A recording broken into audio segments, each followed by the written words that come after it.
June 22, 1980 was a Sunday. Early that morning, 25 years old, Stephanie Malin returned home at around 4 a.m. after finishing her shift as a waitress at a restaurant. Before going home, she stopped by a colleague's house, so by the time she got back, she was very exhausted. Everyone in the house was asleep. As she walked through the first floor, Stephanie noticed her 14-year-old cousin, Suzanne Bombardier, wasn't there. Suzanne usually waited on the living room sofa to greet her, but she assumed the girl must be elsewhere in the house. Despite calling Suzanne's name several times, she got no response. While the situation seemed odd, Stephanie wasn't alarmed. It was too early to search the house thoroughly, and she didn't want to wake her daughters, aged 5 and 6, who were sleeping in their room the night before. June 21st, Stephanie had asked Suzanne to babysit her girls. Suzanne loved spending time with the children and was excited to help. Known for being a responsible and kind teenager with excellent grades and big dreams for the future, Suzanne had eagerly accepted the task. Stephanie assumed Suzanne had fallen asleep in the children's room after putting them to bed. Feeling tired herself, Stephanie also went to bed without checking further. A few hours later, she woke up and began preparing breakfast for the kids. While she was in the kitchen, the phone rang. It was Suzanne's mother asking when her daughter would be coming home. Wanting to ask Suzanne directly, Stephanie went to the children's room, but found that the little girl wasn't there. Her daughters said Suzanne hadn't been in their room when they woke up and didn't know where she was. Growing concerned, Stephanie searched the entire house, from the first floor to the second, but Suzanne was nowhere to be found. It became clear that Suzanne hadn't spent the night at the house. Stephanie was alarmed. Stephanie called her own mother to inform her of Suzanne's disappearance. Both were confused, as Suzanne had always been a responsible teen. She never ran away, had no boyfriend, and certainly wouldn't leave young children alone in the house. Stephanie carefully searched for any clues about Suzanne's whereabouts, but found nothing. Realizing the seriousness of the situation, she and her mother contacted the police. Law enforcement officers arrived and began investigating. They asked when Suzanne was last seen. Stephanie recounted that on the evening of June 21st, she was preparing for her restaurant shift and asked Suzanne to watch the kids. After work, Stephanie planned to stop by a co-worker's birthday party. At around 8 p.m., Stephanie called home and asked Suzanne to bring her some clean clothes to work. Suzanne agreed and brought them. That was the last time Stephanie saw Suzanne. After delivering the clothes, Suzanne headed back home. Stephanie watched her cross the street and waved goodbye. This account was corroborated by Stephanie's daughters and her co-workers. The children confirmed that Suzanne returned home, gave them dinner, and helped tidy up their toys. They also remembered what Suzanne was wearing: a nightgown and a red robe. Suzanne wasn't dressed to go out, which suggested she wasn't planning to leave the house. After putting the children to bed, Suzanne intended to watch TV or read a pastime she enjoyed. She was supposed to spend the night at Stephanie's house and head home the next morning after breakfast. At around 1:30 a.m., while at her co-worker's birthday party, Stephanie called home again to check in. Suzanne answered promptly and reassured her that everything was fine. The children were safely asleep, and Suzanne, feeling tired, was getting ready for bed. This phone call was the last confirmed contact anyone had with Suzanne. Using eyewitness accounts, investigators pieced together a rough timeline of the incident. Suzanne disappeared within a 2-hour window between 1:30 a.m., when Stephanie last called home, and 4 a.m., when Stephanie returned home and realized Suzanne was missing. The police initially suggested she might have run away, but her mother and sister rejected this possibility.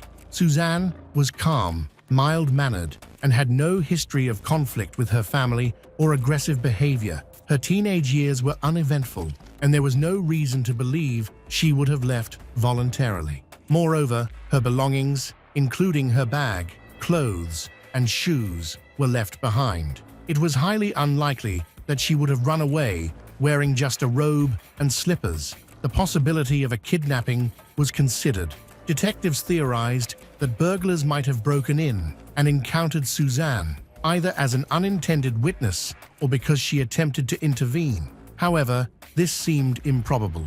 No valuables or belongings were missing from the home, according to Stephanie, and there were no signs of forced entry or a struggle. Given the lack of disturbance, detectives speculated that Suzanne may have voluntarily allowed someone she knew into the house or left with them willingly.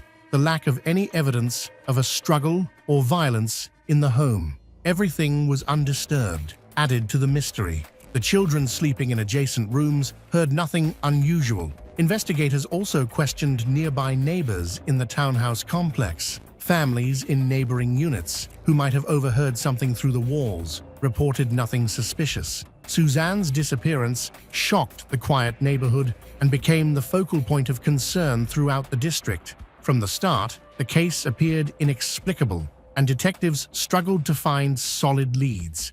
Authorities combed the area around the house and thoroughly searched the premises, but found no new evidence. Neighbors and Suzanne's school community were interviewed, but no one had valuable information. Residents hadn't seen any unusual people or vehicles in the area. That Sunday evening had been an ordinary night, and given the time period, CCTV cameras were not yet common. The lack of surveillance made it harder for detectives to progress, and the investigation hit a dead end. Desperate for leads, police appealed to the public for any information. They received tips from several witnesses, but none panned out. 5 days after Suzanne's disappearance, there were still no breakthroughs or new evidence. Detectives began to suspect the worst, that Suzanne may have been killed, though her family refused to accept this possibility and clung to hope that she would be found alive. In the meantime, Suzanne's family worked tirelessly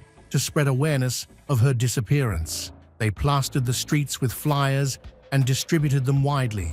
Investigators examined the family's immediate environment, but found no one who posed a potential threat to Suzanne. Her social circle didn't include any troublemaking teens. Detectives also started reviewing the profiles of local criminals with histories of abuse or violent offenses, but each had a verified alibi. The case took a tragic turn on June 27th, about 100 kilometers from where Suzanne lived. A man fishing on the San Joaquin River spotted something unusual in the water. Upon closer inspection from his boat, he discovered the naked body of a girl, washed up by the riverbank near a bridge. The man immediately alerted the police. The body was retrieved and sent for forensic analysis. Although it had been in the water for several days and had begun to decompose, the decomposition was not severe enough to erase all evidence related to the case. The forensic expert determined that the girl had been abused, and her death was caused by a stab wound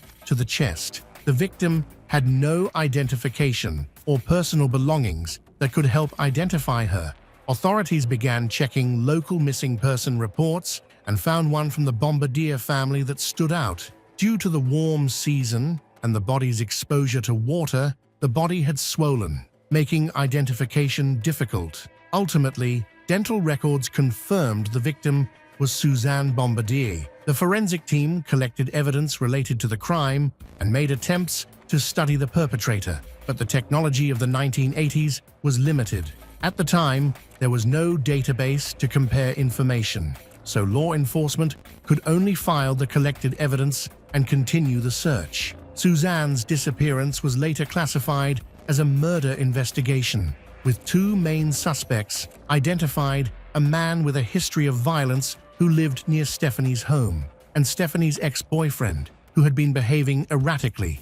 Before Suzanne disappeared, he had begged Stephanie for a second chance, but left shortly after being rejected. There were no other suspicious individuals within Suzanne's circle who might have had access to her. Detectives carefully investigated both suspects, but found no solid evidence, no witnesses, fingerprints, or anything to directly link them to the crime. Eventually, the leads were dropped, and efforts to find the killer failed. The case materials were archived, leaving Suzanne's murder unsolved for years. 14-year-old Suzanne Bombardier was buried in Lafayette, leaving her family devastated. The tragedy deeply affected her mother, who fainted upon learning her daughter's body had been found.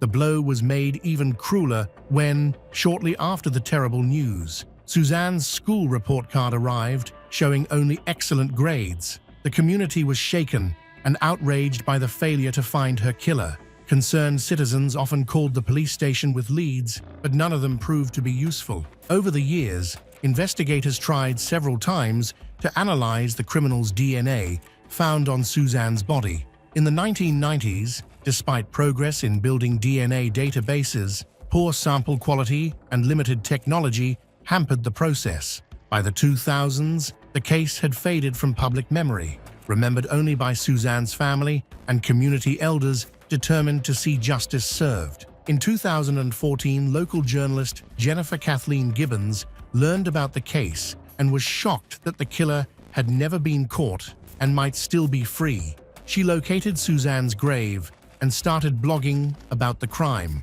speaking in depth with Suzanne's family, residents, and retired detectives. Her regular posts reignited public interest in the case, sparking questions about why the killer remained unpunished. Although the police have not given up on the case, Jennifer's posts have increased public pressure, prompting the police to step up their investigation to find answers. In 2015, a newly formed cold case task force revisited Suzanne Bombardier's murder. Several police officers requested the sheriff's approval and resources to address this tragic unsolved case. DNA samples from Suzanne's case were retrieved from the archives, and the team, consisting of dedicated law enforcement professionals, began the challenging work of reviewing the decades-old evidence. Suzanne's case was the oldest unsolved violent crime in Antioch. The timing of the investigation was deliberate, as advancements in forensic technology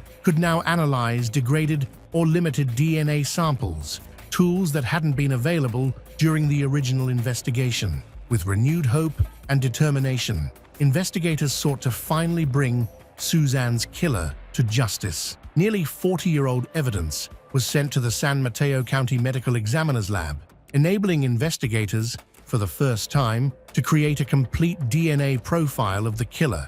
Previous efforts had failed due to inadequate technology, but this time was different. In early 2017, armed with the DNA profile, investigators compared it to a database of registered criminals. To their surprise, the results pointed to Mitchell Lynn Bacon, a major breakthrough in the case. Initially skeptical, detectives conducted additional tests, cross-checking the profile with the FBI DNA database. The results confirmed a match. Mitchell Lynn Bacon, born on March 21, 1954, in a small town near Racine, California. He had lived in Antioch, where he crossed paths with Stephanie and Suzanne. He had long been a suspect in Suzanne's murder, but a lack of evidence had prevented charges until now. In 1973, Mitchell had been convicted of multiple crimes, including assault, and sentenced to 5 years in prison.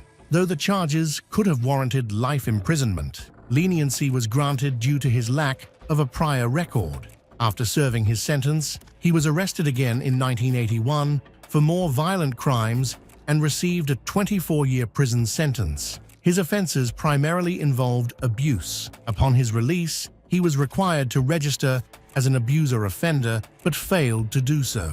This violation led to another 4-year prison sentence in 2002, officially entering him into criminal databases. When police tracked down 63-year-old Mitchell in 2017, he was still living in Antioch. He was arrested calmly as he returned from the store. Despite overwhelming evidence, he denied any involvement in Suzanne's murder. After his arrest, detectives held a press conference, announcing plans to compare his DNA to other unsolved cases. By the time of his capture, he had lived unpunished for 37 years. His methods resembled those of a serial killer, prompting suspicions that he might be linked to additional murders. For Suzanne's family, justice finally seemed within reach. One of the key obstacles to convicting Mitchell in 1980 had been his alibi.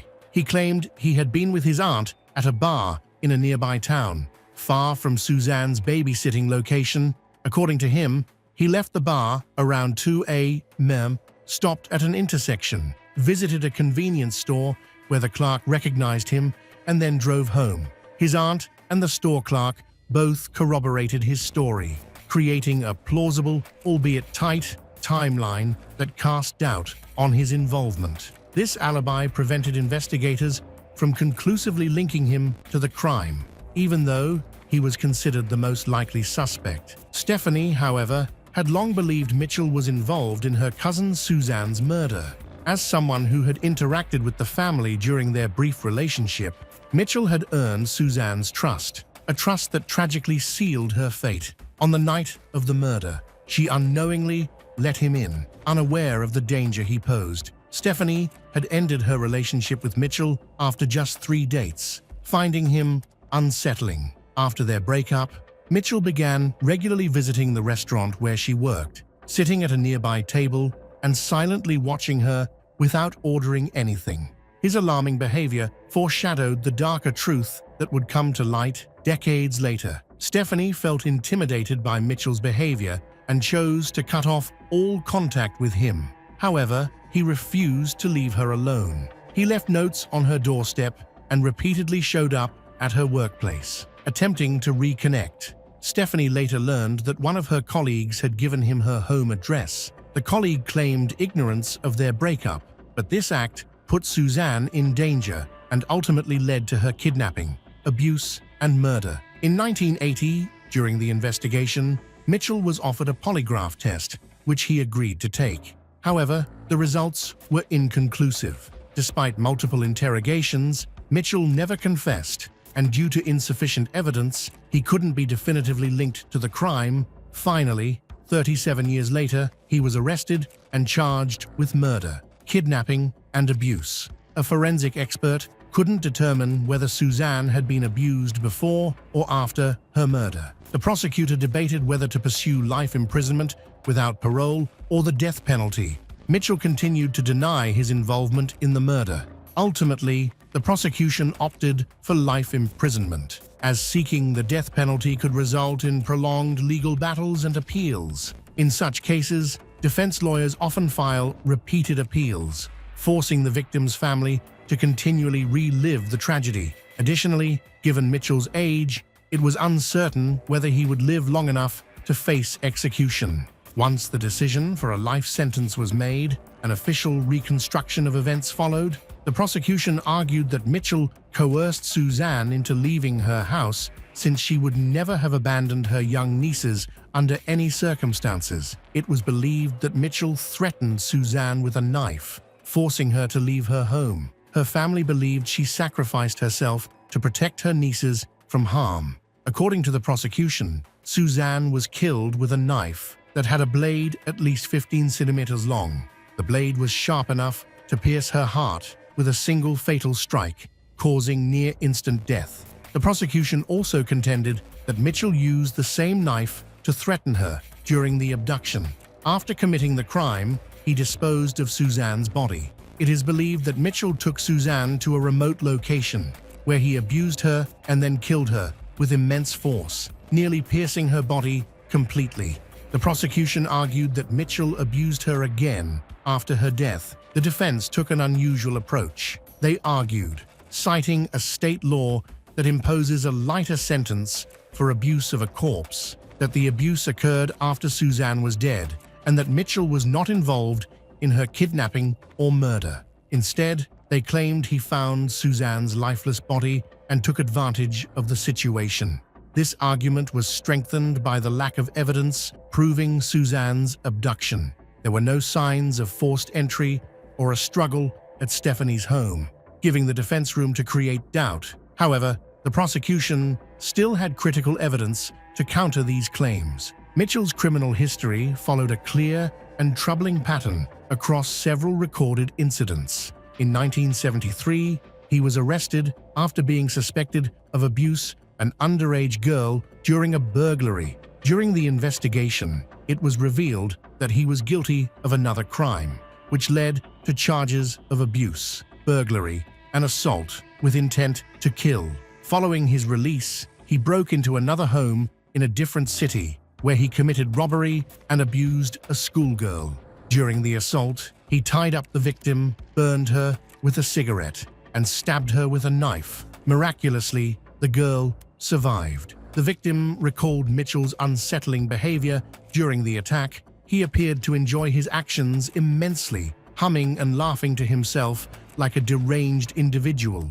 The physical and emotional scars left on the survivor required a long recovery. Prosecutors argued that the similarities between these crimes provided significant evidence linking him to the kidnapping and murder of Suzanne Bombardier. The trial for Suzanne's case was set for March 2022. After Mitchell's arrest, a press conference highlighted the persistent efforts of the detectives who had volunteered to investigate Antioche's oldest case. The police also credited the media's role in keeping Suzanne's story alive through reports published in 2015 and 2016. Authorities stressed the possibility of Mitchell being involved in other violent crimes around the U.S. In their appeal to the public, they urged anyone with information about his involvement in other crimes to contact the Antioche Police Department. They reassured people that Mitchell was now in custody and posed no threat, encouraging past victims or witnesses to come forward. However, no one responded to their call for information. The trial concluded on March 15, 2022, when the jury unanimously convicted Mitchell Lynn-Bacon of first-degree murder, as well as other charges such as robbery, kidnapping, and abuse. On June 27, 2022, he was sentenced to life in prison without parole. During his sentencing hearing, a chilling revelation emerged. A former prisoner claims Mitchell confessed to systematically abusing and killing escort girls while working as a truck driver, traveling across the country for years. Authorities are currently investigating these claims to uncover evidence of these alleged crimes. However, Mitchell has denied these accusations, calling his former cellmate's story a fabrication. The search for truth continues as authorities work to determine whether Mitchell is responsible for more atrocities. Hello again, true crime fans. We've got another mysterious case to explore. The case of Stephanie Flores Ramirez.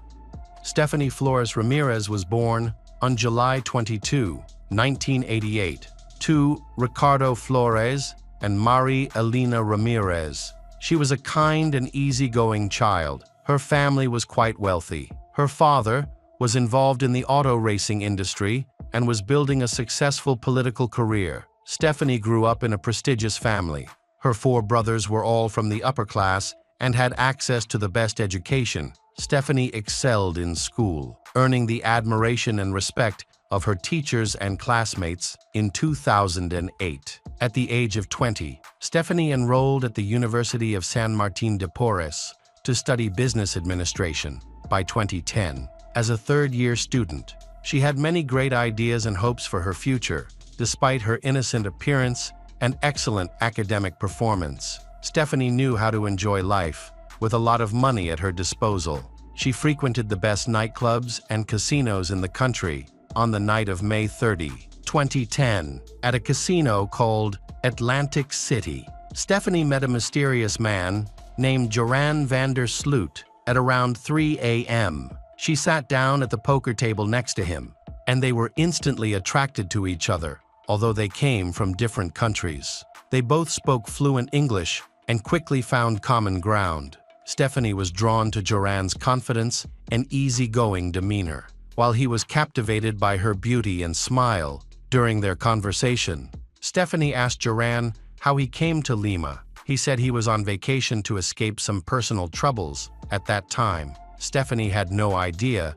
that his troubles were related to the murder of a woman. Joran deceived her by claiming that he was the son of a wealthy lawyer and judge. This made Stephanie feel safe, as she believed that someone from a wealthy family like hers could not be dangerous. They talked at the poker table late into the night. Stephanie was an experienced gambler, knowing how to assess odds and calculate how to win money. Just a few days earlier, she had won $10 in a game after hours of chatting. They had consumed a considerable amount of alcohol. What started as a casual conversation gradually turned into flirting. Eventually, Joran invited Stephanie to spend the night with him, and to her surprise, she agreed. They went to a hotel in the Miraflores area, where Joran rented a room. There are differing accounts of whether the pair became intimate. Some say they had an intimate encounter, while others claim that Stephanie simply went to his room to continue playing online poker. The details of that night are somewhat unclear, however. It is confirmed that at some point, Stephanie accessed Joran's laptop. Stephanie later learned of Joran's connection to Natalie Holloway's death. She had been lured into a dangerous situation, and now she was trapped with a criminal. Stephanie tried to escape, but was unable to. When Joran realized she had discovered his secret, he became furious. A struggle ensued. He hit Stephanie in the nose with a crowbar, causing her to bleed mercilessly. Joran overpowered her and began strangling her. He then continued to attack her until she stopped breathing. When morning came, Stephanie still hadn't returned home. Her father, Ricardo, grew increasingly worried as time passed. He knew his daughter always came home, which made him fear that something was wrong. He contacted his son, Enrique, for help in finding Stephanie. They called Stephanie's co-workers, but when they found nothing, they contacted the police to report her missing. Ricardo discovered that his daughter had been gambling the night before. Peruvian police then went to Atlantic City to investigate further. There, they reviewed surveillance camera footage of Stephanie playing poker and drinking during the night. She met a tall young man. The police quickly identified him and obtained his national identification number. From that point on, Joran van der Sloot became the prime suspect in Stephanie's disappearance. It was discovered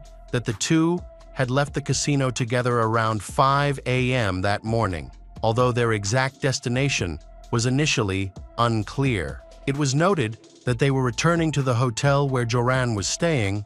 The footage showed the pair entering his hotel room. Hours later, Joran left the room alone, but returned with 2 cups of coffee and a loaf of bread. 3 hours after they entered, Joran left the room again, still alone. As he left, he informed a hotel employee that Stephanie was still in the room, but asked that she not be disturbed as she was only sleeping. On June 2, 3 days after Stephanie's death, and after Joran had checked out, a hotel employee discovered her body in room 309. Police found a tennis racket in the room, believed to be the weapon used in the attack. After verifying the name associated with the room, police confirmed that it was Joran van der Sloot. After leaving the hotel, he left the TV on full volume, possibly creating the illusion that someone was still inside. Police were unable to determine where he went after the crime. In an effort to quickly identify Joran, the police released his information and photo to all media outlets. In further investigation, police learned that Joran van der Sloot was born on August 6, 1987, into a wealthy family. He has 2 older brothers. His mother is an art teacher, and his father has a well-paying job that provides for the family. They live a comfortable life. Enjoying traveling, Joran attends a local international school, where he is a diligent student. He is tall, attractive, and athletic, participating in football and tennis while regularly practicing with his father. Despite doing well in school, Joran was a spoiled brat and a habitual liar. In contrast to his calm older brothers, he displayed arrogant and flamboyant behavior, often sneaking out at night to go to casinos. In 2005, he met an American girl named Natalie Holloway. As their relationship developed, Joran expressed a desire to be intimate with her. When Natalie refused, he became violent and kicked her in the head when she was unconscious. He abused her to cover up his crime. He murdered her. The case of Natalie's disappearance and Joran's involvement attracted international media attention. Maintaining public interest for a decade, Joran was the prime suspect from the beginning. But due to numerous legal issues, he could not be convicted despite repeated interrogations and detentions. How did Joran get to Lima? And where did he get the money for the trip? In fact, he blackmailed Natalie's family, promising to reveal the location of their daughter's body in exchange for cash. After receiving a portion of the money, Joran fled to Lima to pursue his gambling ventures there. At a casino in Atlantic City, he met his second victim, Stephanie, whom he killed on the 5th anniversary of Natalie's death. Joran became the prime suspect in the case, leading to his placement on Interpol's wanted list. Police in neighboring countries were informed of the situation. His whereabouts were soon traced when he entered Chile via the Chacaluta border. Police confirmed that he was in Chile. After tracing him, he was later found after taking a taxi in Vina del Mar, a coastal city. Chilean police arrested him as he was walking toward Santiago. Joran was immediately taken into custody, and the bloodied clothing of the victim, Stephanie, was found in his possession.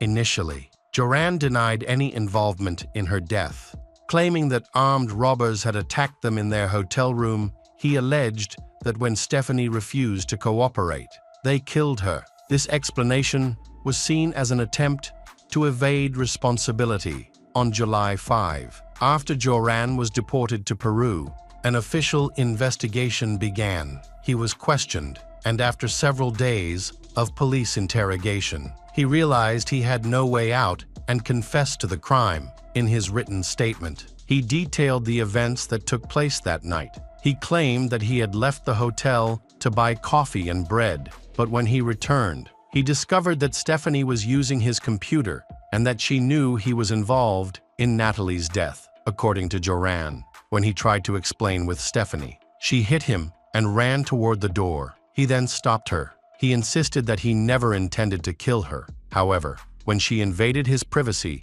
without permission, he became angry, lost control, and ultimately took Stephanie's life. Joran claimed that he drank coffee laced with an illegal pill, then packed his things and left the hotel. Subsequent toxicology tests showed no trace of any pills in his system, suggesting that he may have used this strategy to reduce his sentence in Peru. Crimes committed under the influence of illegal substances often result in lighter sentences, and it appears that Joran's attorneys were aware of this and sought to exploit it. Joran was subsequently arrested on charges of robbery and first-degree murder. Given the severity of Joran's actions and the wealth of his family, the judge denied his request for bail on the morning of the trial. An angry crowd gathered outside the courthouse, expressing their outrage by throwing fruit and eggs at Joran as he was escorted inside.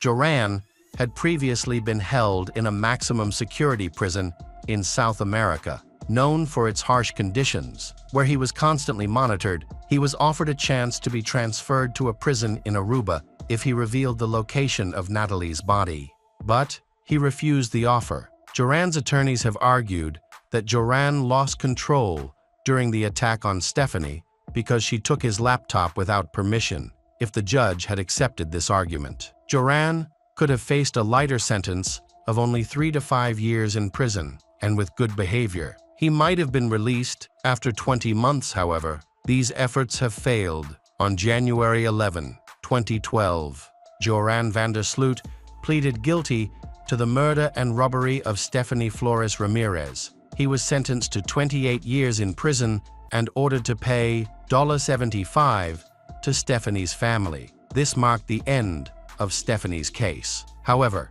Joran's criminal story is not over yet. He was recently extradited to the United States to face charges of extorting Natalie's parents. Concerned that his sentence could be longer than life, he decided to plead guilty. Natalie Holloway's case took a turn when Joran van der Sloot pleaded guilty to extortion and wire fraud. The plea added 20 years to his sentence, which he would have to serve after his release from a Peruvian prison. Although Joran confessed to killing Natalie, he was not punished for that crime. Instead, he was sentenced to a total of 28 years in a Peruvian prison. After serving his sentence, he was transferred to a U.S. prison to serve an additional 20 years for extorting Natalie's family.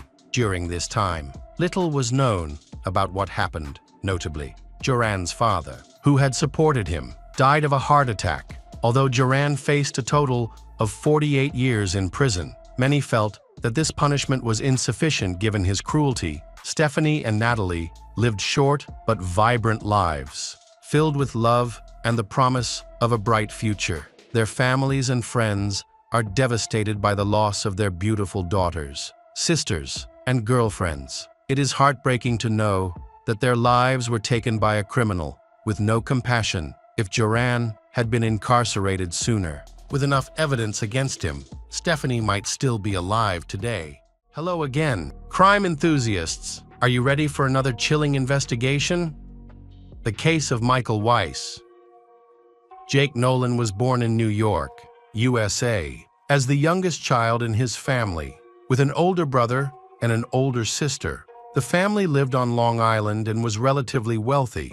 Jake was known for being kind and respectful to everyone. However, at the age of 5, he was diagnosed with attention deficit disorder. This condition affected him throughout his life, becoming more evident at the age of 15 when he began to experience mood swings. Despite facing many challenges, Jake had some positive moments in high school, including being recognized for winning a competition. However, this was also when he was diagnosed with anxiety and depression at the age of 17. Jake was hospitalized after a disturbing incident involving his parents after an argument. He threatened to commit end life with a kitchen knife. During this time, he was diagnosed with bipolar disorder, a serious condition. His parents tried to help him manage his health problems and regularly consulted specialists, but their efforts were not very successful. Jake was prescribed about 30 different medications. This alone led to serious side effects, often leaving him feeling worse than before. Many of the medications interacted negatively with each other, resulting in poor treatment outcomes during this time. Jake also began drinking and using drugs. When Jake started college, his parents hoped he would improve. At first, everything seemed fine, but then they received a worried call from the school. The dean wanted to know why Jake had been absent for the past 2 weeks. That's when his parents discovered that he had been in bed most of the time. His depression worsened, and he began using illegal drugs regularly. This alarmed his family, who wanted to help him. But even at 19, Jake showed no interest in studying or working. Instead, he spent all his time having fun and avoiding responsibility. One day, Jake's mother spoke to her niece, Pamela Buckbinder, a successful psychiatrist in New York by her 40s. Pamela had won numerous awards and occasionally published articles in popular magazines. Concerned about Jake, Pamela offered to take him into her home for a while and set up a makeshift rehab facility there. She promised to organize therapy sessions for Jake and monitor his medication instead of charging him for her help. Pamela asked Jake to assist her in caring for her 4-year-old son during the summer due to their family ties. They agreed to her plan. Pamela and Jake are cousins, and she saw this as an opportunity to strengthen their family bond while helping to care for her son. When Jake's mother shared this with him, he viewed it as a break from his family and agreed to stay with Pamela for a few months, during which he would help care for her son. Pamela's husband is another prominent psychiatrist, Michael Weiss. Pamela and Michael had a rocky relationship. They often argued and got into physical fights. In one incident, Pamela was arrested for throwing a glass at Michael, causing a head injury that required stitches. Pamela argued that they were both equally at fault, as Michael was also arrested after another altercation and was accused of threatening her. Pamela and Michael ended their relationship in 2009, after which Pamela moved to Greenwich Village in Manhattan in 2011. They began a custody battle during this time. Pamela often spoke ill of Michael to their son, portraying him as a bad father. She also spread false and damaging stories about him to others, apparently trying to turn the child and others against him.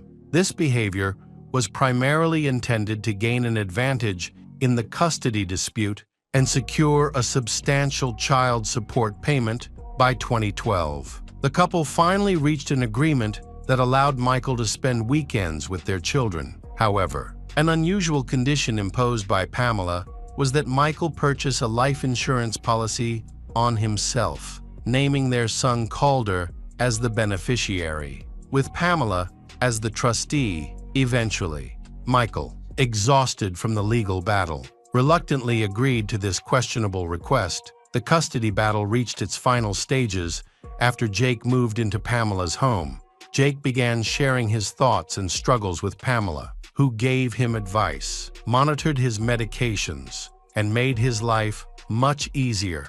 Jake became the godfather to Pamela's son Calder, and often said that the experience gave his life meaning. On November 12, 2012, Michael spent the day with his son, Calder, for the first time. He felt excited because he had reached an agreement with Pamela about custody, allowing him to interact with Calder without stress. Michael's schedule that morning was to take Calder to kindergarten and then go to work in the afternoon. Calder would return home to his mother while Michael was attending a therapy session with a patient.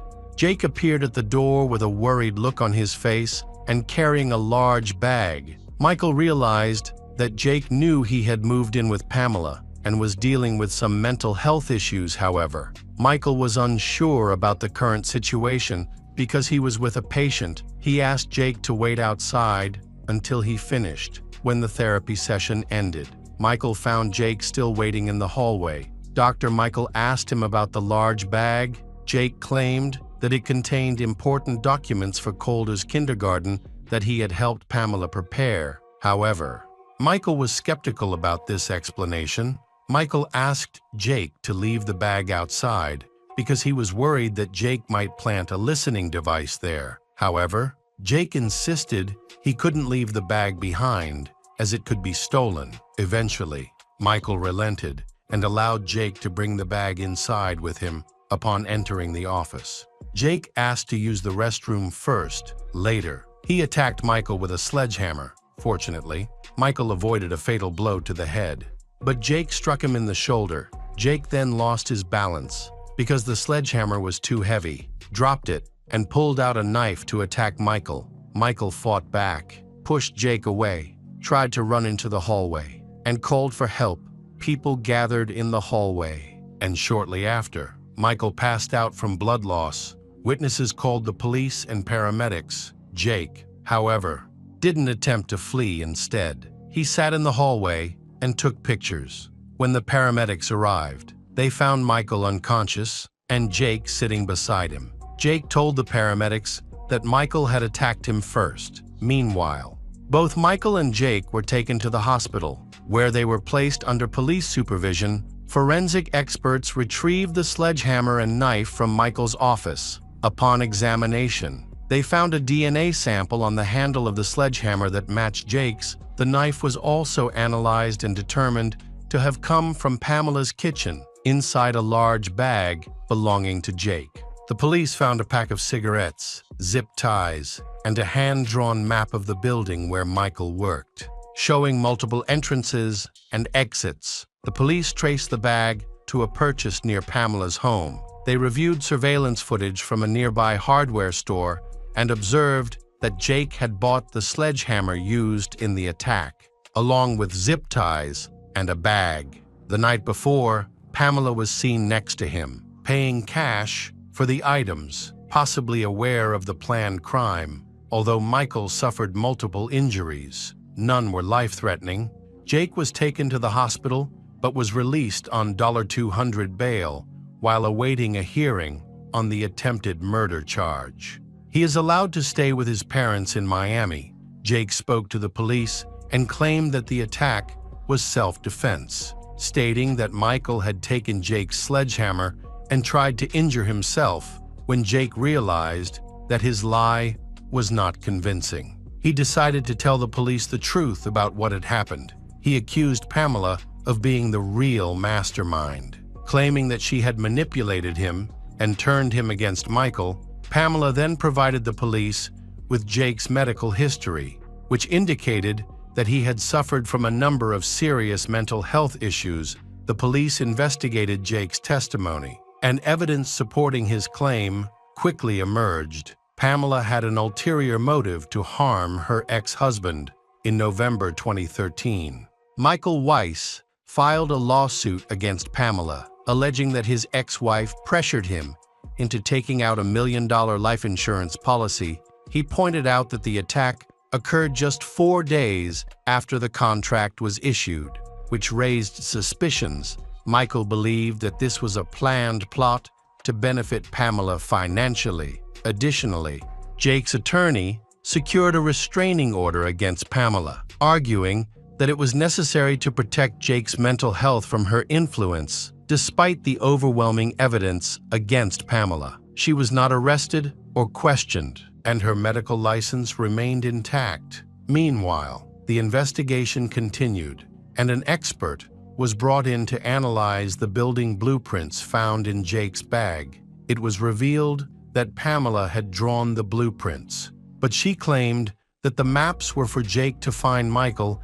and pick up Calder if necessary. Pamela was in regular contact with Jake before and after the attempted assassination. Their text messages showed that she was aware of his whereabouts and what was going on. After Jake sent a selfie to Michael following the attempted assassination, they had a long conversation that revealed the plan had failed. Jake expressed guilt for not being able to kill Michael during this time.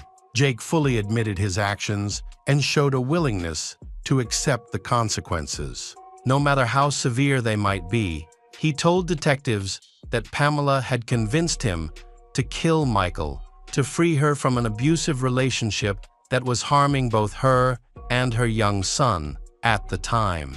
Jake was so close to the boy that he wanted to help his relatives get rid of Michael. He did not know that Michael's life was insured for a significant amount of money and that Pamela could benefit from the insurance payout. Jake did not care about the money because his family supported him. However, Pamela manipulated him to the point that he was willing to do anything for her. Unfortunately, the case did not progress. Even after 2 years, the situation remained unchanged. As of 2015, Pamela was still living comfortably at home with her son, sharing custody with Michael, as there was no evidence to prove her involvement in the attempted murder. Meanwhile, Jake is in Miami, receiving comprehensive care, and his condition begins to improve as he starts to regain his sanity. Jake realizes that he has become a pawn in Pamela's scheme. Devoted to caring for her child and managing household responsibilities, he understands that Pamela never intended to help him. Instead, she aimed to use him for her own dubious purposes. Jake has overcome his harmful habits and envisions a future where he can start a family and raise children. However, he faces the serious possibility of being imprisoned for years due to the betrayal of someone he once trusted. Additionally, questions begin to arise regarding the nature of Jake's relationship with Pamela, which seems to extend beyond simple family support and therapeutic assistance. Their interactions resemble typical affectionate exchanges between newlyweds, and a photo of them together in bed has surfaced. It appears that Pamela is pursuing Jake with the intent of deepening their relationship. Possibly to manipulate him, Pamela recounted a fabricated story of having endured physical violence throughout her marriage. She eventually accused Michael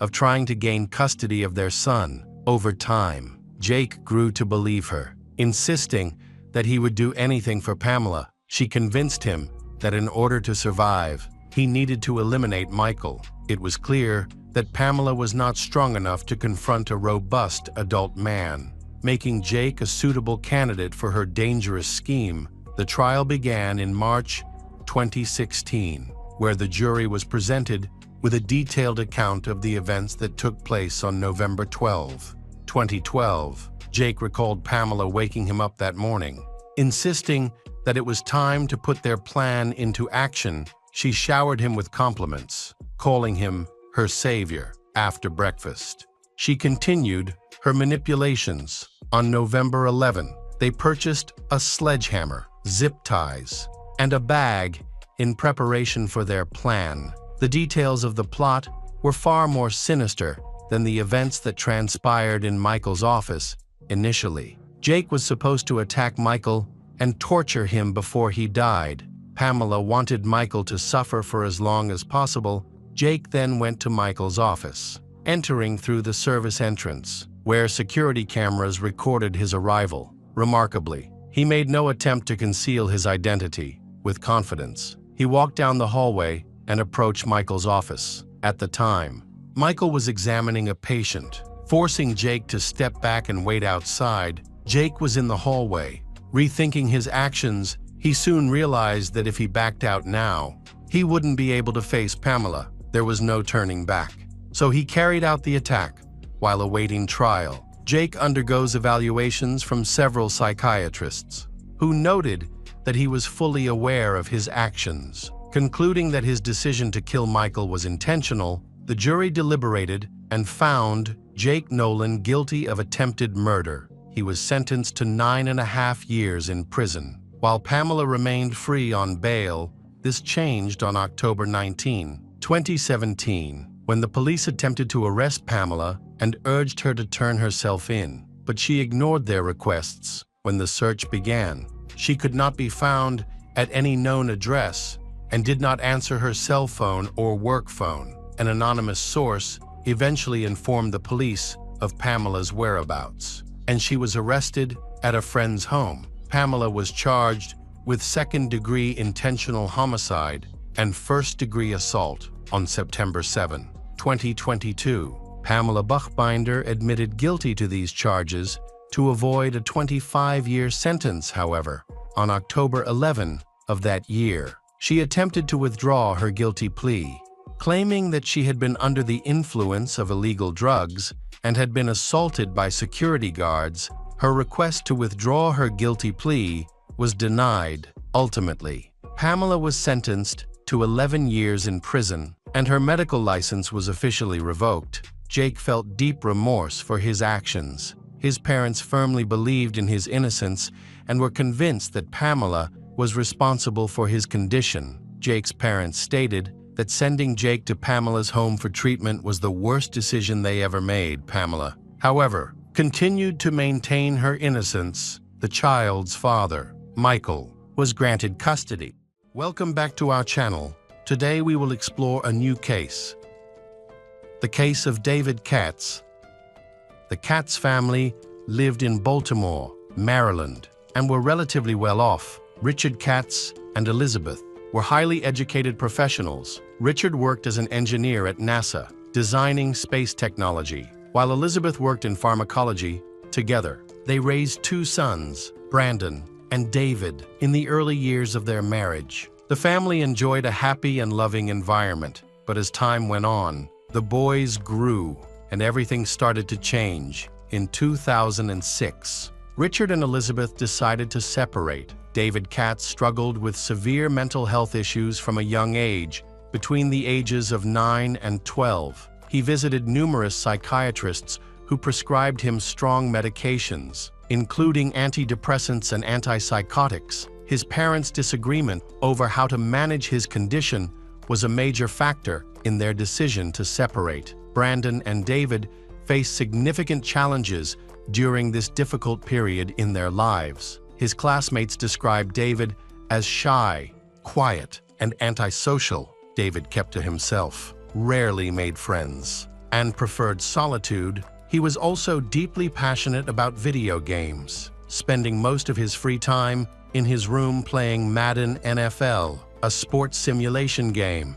Madden NFL, named after coach and sports commentator John Madden, is a popular series of American football video games. With a new edition released annually, David graduated from Hammond High School in 2011. He enrolled at the University of Maryland to study environmental science. However, he showed little interest in his studies or pursuing a career. Instead, he became increasingly absorbed in the virtual world. Dedicating almost all his time to gaming, David's commitment to his hobby paid off, as he developed exceptional skills in playing Madden NFL over the years. In June 2017, David Katz competed in a professional gaming tournament for the first time, using the nickname Bread. He entered the Madden Championship and won the title initially as the 7 seed. David was seen as an underdog, however. He surprised everyone with his skills, defeating his opponents and earning recognition. In an interview, he confidently stated, "I don't consider myself the 7th seed. I consider myself the best player. And I like that I was able to prove that." Fellow players congratulated him on his victory and wished him success in future competitions. David was ecstatic about his win and felt on top of the world, also taking home a $10 cash prize. He continued to enter several other tournaments, but did not achieve similar success despite the loss. He remained undeterred. He built a career in the gaming world, earning an income and establishing a strong reputation in the community. Today, many gamers look up to him as an inspiration for pursuing a career in gaming. David's online popularity grew, but things were not as bright for him in real life. David was born in 1993, and his childhood was marked by challenges. Over the first 16 years of his life, 26 calls were made to the police from the Katz family home, mainly due to domestic disputes and conflicts. Despite the medications, his condition showed little improvement. 2 years later, in 2007, he was hospitalized at Shepherd Pratt Psychiatric Hospital. During his stay, doctors increased the dosage of his antidepressants. That year, David was treated at 4 different psychiatric hospitals. By this time, David's parents were divorced, and he was alternating between living at his mother's and father's homes, along with his older brother, Brandon. However, David spent most of his time with his mother. He confided in close friends that he hated living with her and wished he could live with his father. However, according to custody court documents, this was not permitted. Elizabeth twice packed David's belongings into a suitcase and forced him to leave the house. One of these incidents occurred on Mother's Day in 2007. That same year, he was enrolled in a treatment program for troubled teens. Spending several months in the wilderness, Elizabeth admitted him to the program without seeking approval from her ex-husband. 2 years later, on December 22, 2009, David wrote a letter to the judge while his parents' custody battle was still ongoing. In the letter, he expressed his feelings. "Dear Judge, today is my 16th birthday. I live with my mom, but I've wanted to live with my dad for a long time. My mom has called the police about 20 times over minor issues, like me being a little late getting home. She also drinks and yells at me, poking me with her finger and refusing to leave me alone. In the past, she used to hit me. She takes my belongings just because she feels like it and has sent me to psychiatric hospitals twice for no real reason. I can't talk to her because I see her more than anyone else, and she'll most likely just yell at me again. She lies all the time." When David became an adult, his medical visits significantly decreased, though the reason for this remains unclear. However, it is known that he continued to struggle with mental health issues. He rarely bathed, sometimes going weeks without washing, and often spent entire days playing video games, especially his favorite, Madden NFL. He would stay up until 4 a.m. and frequently paced in circles around the house.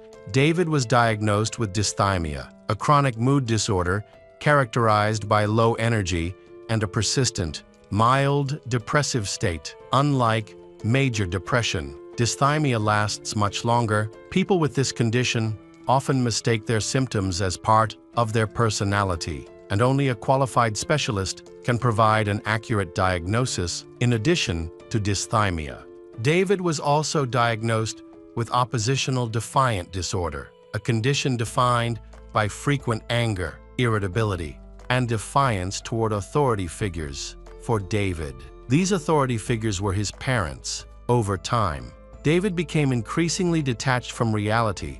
He spent almost all his time online and rarely interacted with people face to face. While he was recognized as a talented Madden player, other gamers found him socially awkward and withdrawn at tournaments. He often made blunt, insulting remarks, avoided eye contact, and showed little to no emotion. David refused to engage with other players, did not seek friendships, and declined to shake hands with opponents. Regardless of whether he won or lost, David was always considered an unusual person, but no one ever felt uncomfortable around him. That all suddenly changed in the summer of 2018. Good Luck, Have Fun Game Bar, an arcade venue at the Jacksonville Landing Indoor Market, hosted a Madden NFL 19 video game tournament on August 26, 2018, with approximately 130 to 150 participants and spectators in attendance. At around 1 p.m., David was eliminated from the tournament after losing to his main competitor, Elijah Clayton. David was visibly upset after the loss and refused to shake Elijah's hand. His frustration stemmed not only from the defeat, but also from a contentious history between the two. Elijah had frequently mocked David for his social awkwardness before the tournament. David had written a guide to help players improve their Madden skills, but Elijah shared it online without permission, depriving David of the opportunity to monetize his work. They had also had a tense incident earlier at another tournament when they both called a taxi to the airport. When the car arrived, Elijah quickly got in, closed the door in David's face, and left alone. Back to the event on August 26. After losing to his longtime rival Elijah, David left the game bar and went to a nearby pizzeria. While there, he removed his sunglasses, placed them on the edge of a table, abruptly stood up, and left at 1:30 p.m. David returned to the event. Where the tournament was still ongoing, he pulled a weapon from his backpack and dropped the backpack on the floor. None of the gamers present realized the tragedy that was about to unfold, and the entire event was being streamed live on social platforms. David aimed his weapon directly at Elijah at that moment. The live stream camera briefly focused on Elijah, showing a red laser dot from David's weapon sight on his chest. Seconds later, as the camera switched back to the game, David attacked him. Elijah was struck by 3 bullets, one in the chest, one in the forehead, and one in the right eye. He died instantly. Still seated in his chair after killing Elijah, David began attacking others in the game bar. The attack lasted about 20 seconds before David turned the weapon on himself and ended his own life. By 1:35 p.m., the first responders, a fire brigade conducting training exercises near the game bar, arrived at the scene of the tragedy and provided aid to the victims. In total, David Katz injured 12 people. 2 of them, along with David, died, while the remaining 10 suffered non-fatal injuries. The victims who were killed were Elijah Clayton and Taylor Robertson, who was attacked in the back as he tried to flee from the game bar. Elijah Clayton, 22 years old, known in the gaming community by the nickname True Boy. From Woodland Hills, California, he was a high school graduate, played football, and had a passion for video games. Initially, Elijah had not planned to attend the Madden NFL 19 championship, but changed his mind at the last minute and decided to participate. Taylor Robertson, 27 years old, from Ballard, West Virginia, is a professional gamer known by the nickname Spot Me Pliz outside of gaming. He worked as an accountant and credit analyst at a major bank and had a family. During the investigation, police discovered that David had severe mental health issues. Detectives initially believed his motive was rage over losing to a rival. However, it was later revealed that David had been planning the crime 2 weeks before the tournament. He legally purchased 2 firearms equipped with high-precision sights in his home state of Maryland. David stored the firearms in his car and brought them to the tournament. He carried a weapon on his belt, which he never used, and kept another weapon in his backpack, which he used to kill 2 gamers before taking his own life. Police were puzzled by how David was able to purchase the weapons so easily, as this appeared to be a clear violation by the firearm seller. Soon, details about David Katz's troubled life came to light. It was revealed that he had been prescribed strong antidepressants and antipsychotic medications from an early age and had been treated in psychiatric hospitals multiple times. This was likely a significant factor in the case. David was far younger than recommended when he started using these drugs, sadly. Before the tragedy happened, no one could have predicted that this quiet, introverted young man could act so coldly. Perhaps the tragedy could have been prevented if the game bar had security measures like metal detectors in place. This might have stopped David from bringing weapons to the tournament so easily following the Jacksonville attack. Numerous lawsuits were filed against the organizers of the Madden NFL 19 event, the game bar owner, the pizzeria, and the seller who sold David Katz 2 weapons. All parties were held accountable. Hello friends, welcome to our channel. Today we're going to take a look at another horrible case with you. The case of Joanne Witt. Joanne Witt is a single mother and engineer who raised her daughter, Tyler, on her own during a challenging teenage period filled with rebellion. Despite the hardships, Joanne loved Tyler deeply and tried her best to give her a better life. However, Tyler's rebellion came to a head when she was 14. Leading to a devastating tragedy, Joanne suffered from lupus, an autoimmune disease, which made it difficult for her to form healthy relationships with men. Despite this, she had a strong desire to become a mother. She chose to undergo artificial insemination. Despite her family's objections due to concerns about genetics, nevertheless, Joanne went ahead with the procedure. Although her pregnancy was difficult, she eventually gave birth to a healthy baby girl, Tyler. Tyler's struggles began in childhood. She was often naughty, short-tempered, and refused to go to kindergarten, forcing Joanne, who had a lot of work to do, to deal with the situation. One day, when Tyler was 5, she threw another tantrum, screaming and refusing to go to kindergarten. Frustrated, Joanne lost her temper and hit Tyler. A staff member at the kindergarten witnessed the incident and reported it as abuse, prompting an investigation by Child Protective Services. During the investigation, Joanne admitted to hitting Tyler in a fit of anger and expressed remorse for her actions. As a result, Tyler was temporarily placed in the care of Joanne's parents. This situation was extremely difficult for Joanne,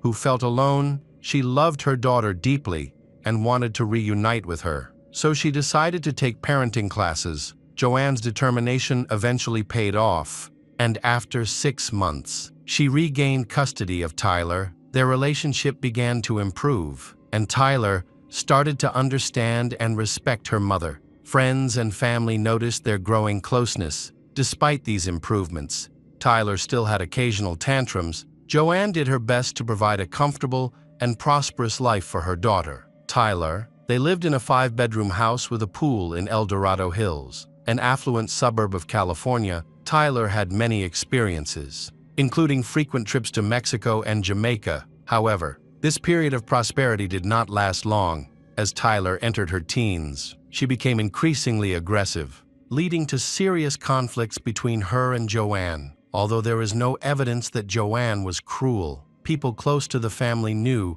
that Tyler often insulted her mother. She accused Joanne of being an alcoholic and believed her mother was useless because of her drinking. In fact, there is no evidence that Joanne was an alcoholic. No one ever saw her drunk. She suffered from lupus, which made her face flush and caused her pain when she took medication. A glass of wine on the weekend helped her cope with these difficulties. Unfortunately, it was during these times that Tyler said the harshest things about her mother. When Tyler was 12, she began running away from home, and her academic performance dropped significantly. One day, after starting a fight, Tyler hit her mother several times. Tyler then called the police and tried to accuse her mother of abuse and alcoholism. However, Tyler had no visible injuries, while Joanne had multiple injuries to her face, which made Tyler's testimony seem unreliable. The police found no evidence of Tyler's abuse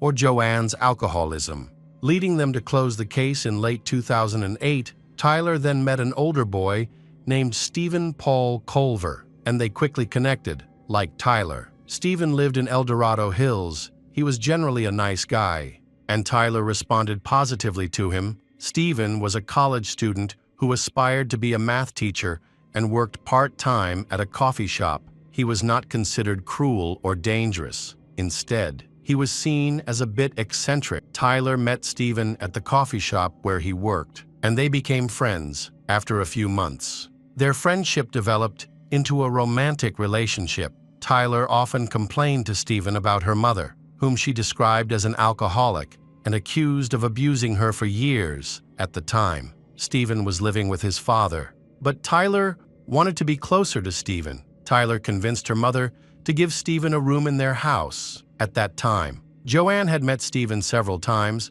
and thought he was a nice guy. However, she was concerned about their age difference, as he was 5 years older than Tyler, and she was uncomfortable with having a man living in their house. Tyler's family and relatives were strongly against the idea, but Tyler assured her mother that Stephen was not a threat and that they were like siblings. Joanne did not know that this was a lie. Eventually, Joanne agreed to let Stephen move in. Pretending he was renting a room, he began paying Joanne $500 a month, a small amount that helped supplement the family budget. During the day, he studied and worked, and in the evenings, he helped with housework, tutored Tyler in math, and had dinner with them. Although the arrangement seemed strange, Joanne realized that it was beneficial for her daughter, and she appreciated the extra help around the house. Stephen officially moved into their home in 2009, by which time he had formed a close relationship with Tyler. Joanne did not know about their relationship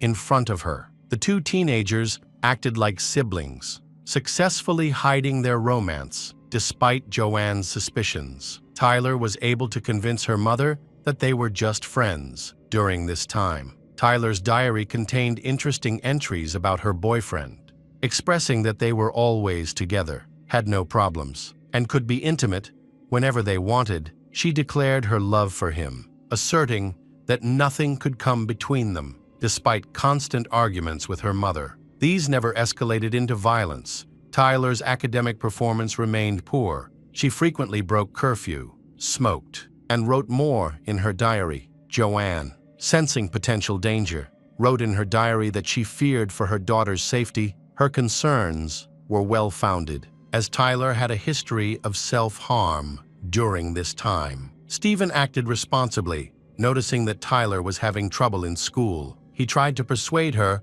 not to skip classes and offered to help her with her studies, especially in math. However, despite his support, her relationship with Stephen had a negative impact on her. Tyler became obsessed with him and lost interest in her studies. On May 13, 2009, 47-year-old Joanne returned home and went into the utility room. There, she discovered lubricant, some toys, and a small amount of marijuana. Since Stephen kept his belongings in that room, the items were likely his. Joanne asked Stephen about the marijuana, and he claimed he did not use it and had kept it at the request of a friend. Joanne asked him to remove everything from the house, and he agreed to do so. The next day, Joanne came home early after work to investigate her growing suspicions. She was shocked to find Tyler and Stephen being intimate. Joanne was stunned to realize that her daughter and Stephen had been lying to her all along. Stephen was worried about going to jail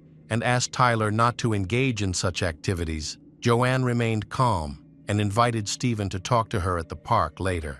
Without Tyler present during the conversation, Stephen revealed that he had been intimate with Tyler before moving into their house. The mother was shocked by this revelation, but Joanne decided not to report Stephen to the police. Instead, she suggested that he move out and never contact Tyler again. Stephen agreed and asked for more time to find a new place to live and pack his belongings. The family became very tense when Tyler learned that Stephen would be moving out soon. Tyler became angry with her mother and yelled in response. Joanne pressured Stephen to leave quickly. After 2 days, Stephen moved out. Joanne brought 2 strong men from her workplace to help move Stephen's belongings to the street. They also spoke to Stephen privately. The men told him that he was behaving poorly and warned him to stay away from Tyler or face serious consequences. Stephen agreed to the warning and moved in with friends. But he and Tyler continued to see each other secretly. Now planning to run away together, Joanne was not naive. so she had her concerns. In early June, she found her daughter's diary and read it. What worried Joanne most was that Tyler was intimate with Stephen without using contraception. Putting her at risk of becoming pregnant, Joanne realized that her daughter was infatuated with Stephen, and the diary indicated that Tyler's mental health was deteriorating. The diary entries included disturbing fantasies about Joanne being involved in a tragic accident, suggesting that Tyler wanted to escape from her mother. This worried Joanne. She decided to report Tyler's relationship with Stephen to the police. When the police arrived and spoke to Tyler, she denied having a romantic relationship, claiming that her mother had misunderstood the situation. Tyler explained that she was just changing clothes in Stephen's room when her mother came in. However, Joanne provided the police with a diary that contained evidence of inappropriate intimacy. She showed the police a towel from Tyler's bed, thinking it might have traces of Stephen's DNA. When Tyler discovered this, they got into a loud argument that was heard by Joanne's neighbors. During the argument, Joanne called the police twice, claiming that her daughter was being aggressive. Patrol officers arrived and took Tyler to the station for questioning, but they released her after a few hours. Meanwhile, Joanne sought psychotherapy for her daughter, concerned that she might have serious mental health issues due to substance abuse. The situation seemed to have calmed down. Eventually, Tyler settled down, and her mother watched over her for the next few days. Tyler kept calling Stephen because she missed him, but due to pressure from the police, she was reluctant to talk to him. Tyler complained of stomach pains, loss of appetite, and migraines. She frequently asked to meet, hoping to gain sympathy. Gradually, Stephen agreed to meet her during the summer school holidays. He would sometimes pick her up, and they would spend time together in his car. When Joanne relaxed her surveillance of Tyler, Stephen started visiting his lover while Joanne was at work. Stephen would sneak through the fence to avoid being seen by the security cameras at the entrance. They continued to be intimate, but the only change in their relationship was how often they could see each other. They could only be together when Tyler's mother was not home, which frustrated Tyler more than ever. She blamed her mother for ruining her happy relationship and forbade them from seeing each other. Tyler also visited Stephen under the pretext of meeting friends, suspecting that their relationship was still ongoing. Her mother went to the police again. The girl was questioned, but she denied her relationship with Stephen. He also denied the relationship during questioning, with no evidence to support these claims. The couple was released once again on June 11, 2009. Joanne returned home from work and took her daughter, Tyler, to the store, exhausted by their recent arguments. Joanne wanted to mend their relationship. She apologized to Tyler for reading her diary and expressed sympathy for her daughter's feelings. To cheer her up, Joanne bought Tyler her favorite candy and ice cream, and Tyler seemed pleased with their reconciliation. After returning home, Joanne went straight to her room while Tyler played video games until 10 p.m. Unfortunately, a tragic event occurred that night. Joanne was home alone, so no one immediately noticed that she was missing when she did not show up for work the next day, June 12. Her absence did not immediately raise any alarms. Her co-workers thought she might be dealing with issues related to her daughter and assumed she was busy. Joanne's boss tried to contact her,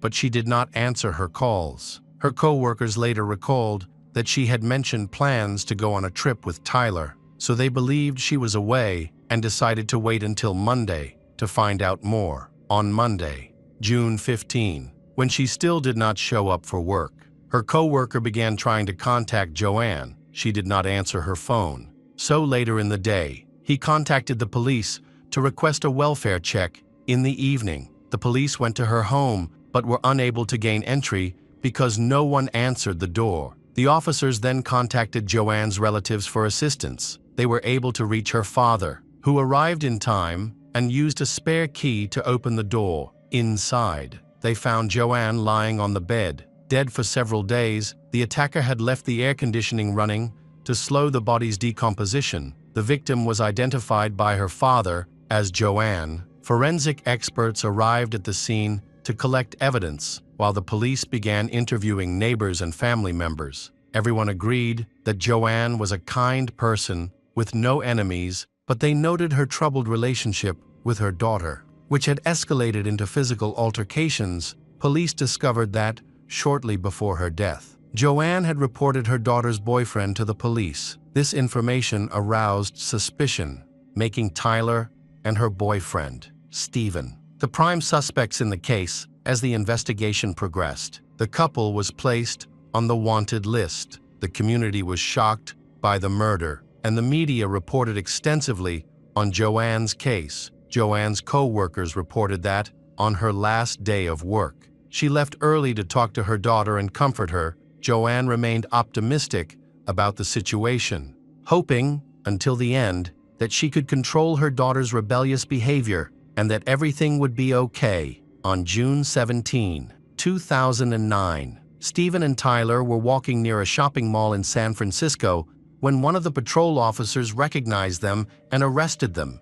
In their hotel room, the police discovered a suicide note, a DVD, and the poison they planned to use. Stephen and Tyler were then taken to Sacramento, where they were questioned separately. At first, the couple refused to talk and denied any involvement in the murder. They appeared confused about the situation and the charges against them. When they learned of the incident, they pretended to be surprised, and Tyler began to cry. Although no tears were shed, Stephen and Tyler were later charged and tried as adults. Despite their age, Tyler, who was only 14 at the time of the massacre, could face life in prison without parole if convicted of first-degree murder under state law. As the investigation progressed, the two shared their stories, which differed greatly. Tyler claimed that the night before the murder, she and her mother made up and then went to sleep in their separate rooms. She played video games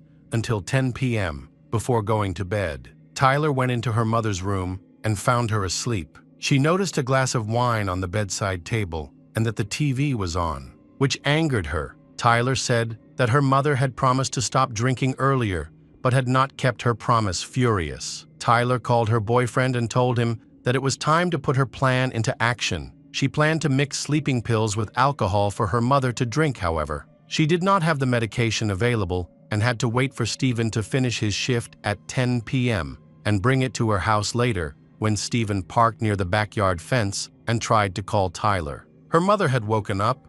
Tyler then asked him to wait for about 20 minutes. He ended up waiting for nearly 40 minutes because Tyler did not respond to his calls or messages on various apps. Tyler then called Stephen back. Tyler asked him to come into the house, making it clear that he should use the main entrance, which was quite unusual since he usually came in through the fence to avoid being seen. He spent some time playing with the family dogs in the yard until Tyler invited him in. However, Tyler and Stephen have different accounts of what happened next. Tyler said that her boyfriend grabbed a knife and attacked her mother as soon as he entered the house. They had originally planned to do it together, but Tyler panicked, couldn't go through with it, and ran into the bathroom. There, she covered her ears to block out her mother's screams and the chaos outside. Meanwhile, Stephen tried to convince the police that Tyler had opened the door for him while covered in blood, claiming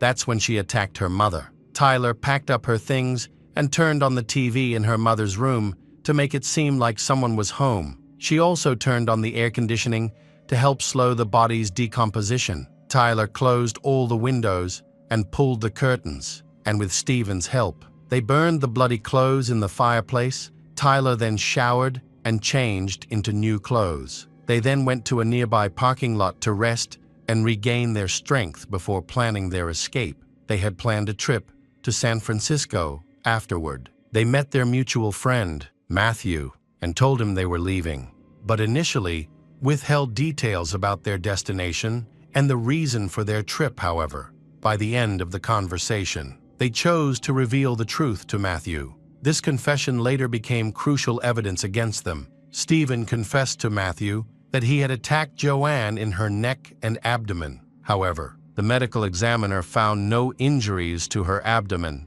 Stephen later claimed that he had lied to protect his girlfriend before their arrest. The couple attempted to carry out a plan to die in the hills. They spent time visiting various locations before deciding to end their lives when police discovered Joanne's body. Stephen and Tyler had taken poison, however, the next morning. Stephen felt completely fine, while Tyler only had a mild stomachache after their initial approach failed. They began exploring other methods, but none worked until the pair were arrested. Both suspects blamed each other for the murder. The case was complex, making it difficult to solve. Forensic scientists discovered traces of DNA under Joanne's fingernails. Possibly from a struggle, samples were sent for analysis, but the results were inconclusive. The owner of the DNA particles could not be identified, and at that time, DNA testing was not advanced enough to confirm that it was male DNA.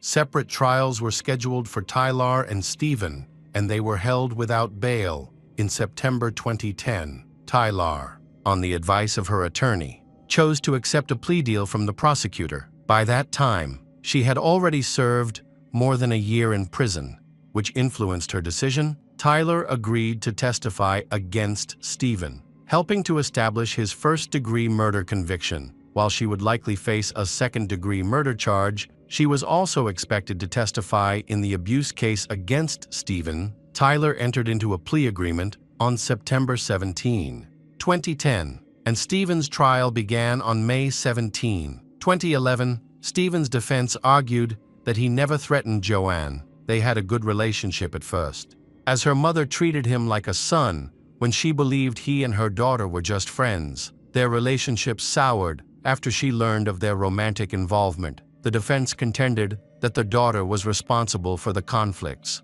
claiming that she invited Stephen to live with them. Convinced her mother to accept him, they argued that Stephen always tried to avoid conflict and violence. The defense stated that he had worked hard to improve his life until he met Tyler, who shattered his peace and framed him for murder. In his testimony, Stephen said that when he met Tyler, she claimed to be several years older than she actually was, and that she also appeared older. Stephen asserted that Tyler had deceived everyone, including him. Most importantly, Stephen denied killing Joanne. He said that when he entered the house, Tyler was covered in blood. Tyler gave him a knife to clean, which resulted in his fingerprints being found on the murder weapon. Stephen asserted that he had never touched Joanne. He believed that his only wrongdoing was failing to stop Tyler from planning, helping her escape, and failing to call the police. The defense argued that Tyler may have influenced the murder because she was a skilled manipulator and had a history of problematic behavior, especially toward Joanne and others. Stephen only wanted to protect her, so he confessed in front of his friends. Unaware of the severity of the situation, they had agreed to end their lives anyway. The defense also presented Tyler's diary, in which she expressed her feelings about her mother's death, including threats and detailed descriptions of violence. This demonstrated her deliberate intent. Joanne's father confirmed that his daughter cared deeply for Tyler and did everything she could to ensure her safety. However, instead of appreciating this, Tyler became increasingly defiant, which escalated over time. Many people testified that what Joanne's father said was true, and witnesses confirmed Tyler's aggressive behavior. One day, a family friend witnessed Tyler slap her mother in the face, but Joanne did not react. This made her so anxious that she often cried alone and tried to relieve her sadness by drinking. Although many others insisted that she was not an alcoholic because she knew when to stop. During the trial, Matthew, a close friend of the couple, revealed that they had confessed to attacking Joanne. Matthew mentioned a wound to Joanne's abdomen that was allegedly caused by Stephen, but forensic experts could not find any such wounds. This allowed the defense to emphasize Stephen's dishonesty in an attempt to protect his loved one. After the plea deal, Tyler testified against Stephen in court. She said that she and Stephen had gone to her mother's room with knives, but at the last minute, she got scared and hid to avoid hearing any of her mother's screams, which meant she blamed her boyfriend. Stephen's lawyers argued that Tyler's testimony was more about reducing her own sentence than seeking justice. As part of her plea agreement, she was supposed to help the police find the murder weapon. the last time Matthew saw the knife. The couple showed it to him and explained what happened before they left for San Francisco. They claimed to have thrown it into a storm drain, but the police did not find it. It is possible the knife was washed away by the water. The prosecution claimed that male DNA was found under Joanne's fingernails, while there was no female DNA, however. Defense attorneys and an expert argued that the DNA could have been there due to normal interactions with any other man. Suggesting that the evidence did not conclusively prove guilt, the prosecutor believed Stephen was the killer and supported this claim by highlighting his antisocial behavior, difficulty interacting with others, lack of friends, fondness for cold weapons, and his knife collection. Additionally, a diary belonging to Stephen was discovered, which contained entries about his deep love for Tyler and his willingness to do anything for her. The prosecutor argued that these sentiments could imply murderous intent. On June 14, 2011, the jury began deliberations, which lasted several hours. Stephen Paul Culver was convicted of first-degree murder for the death of Joanne Witt.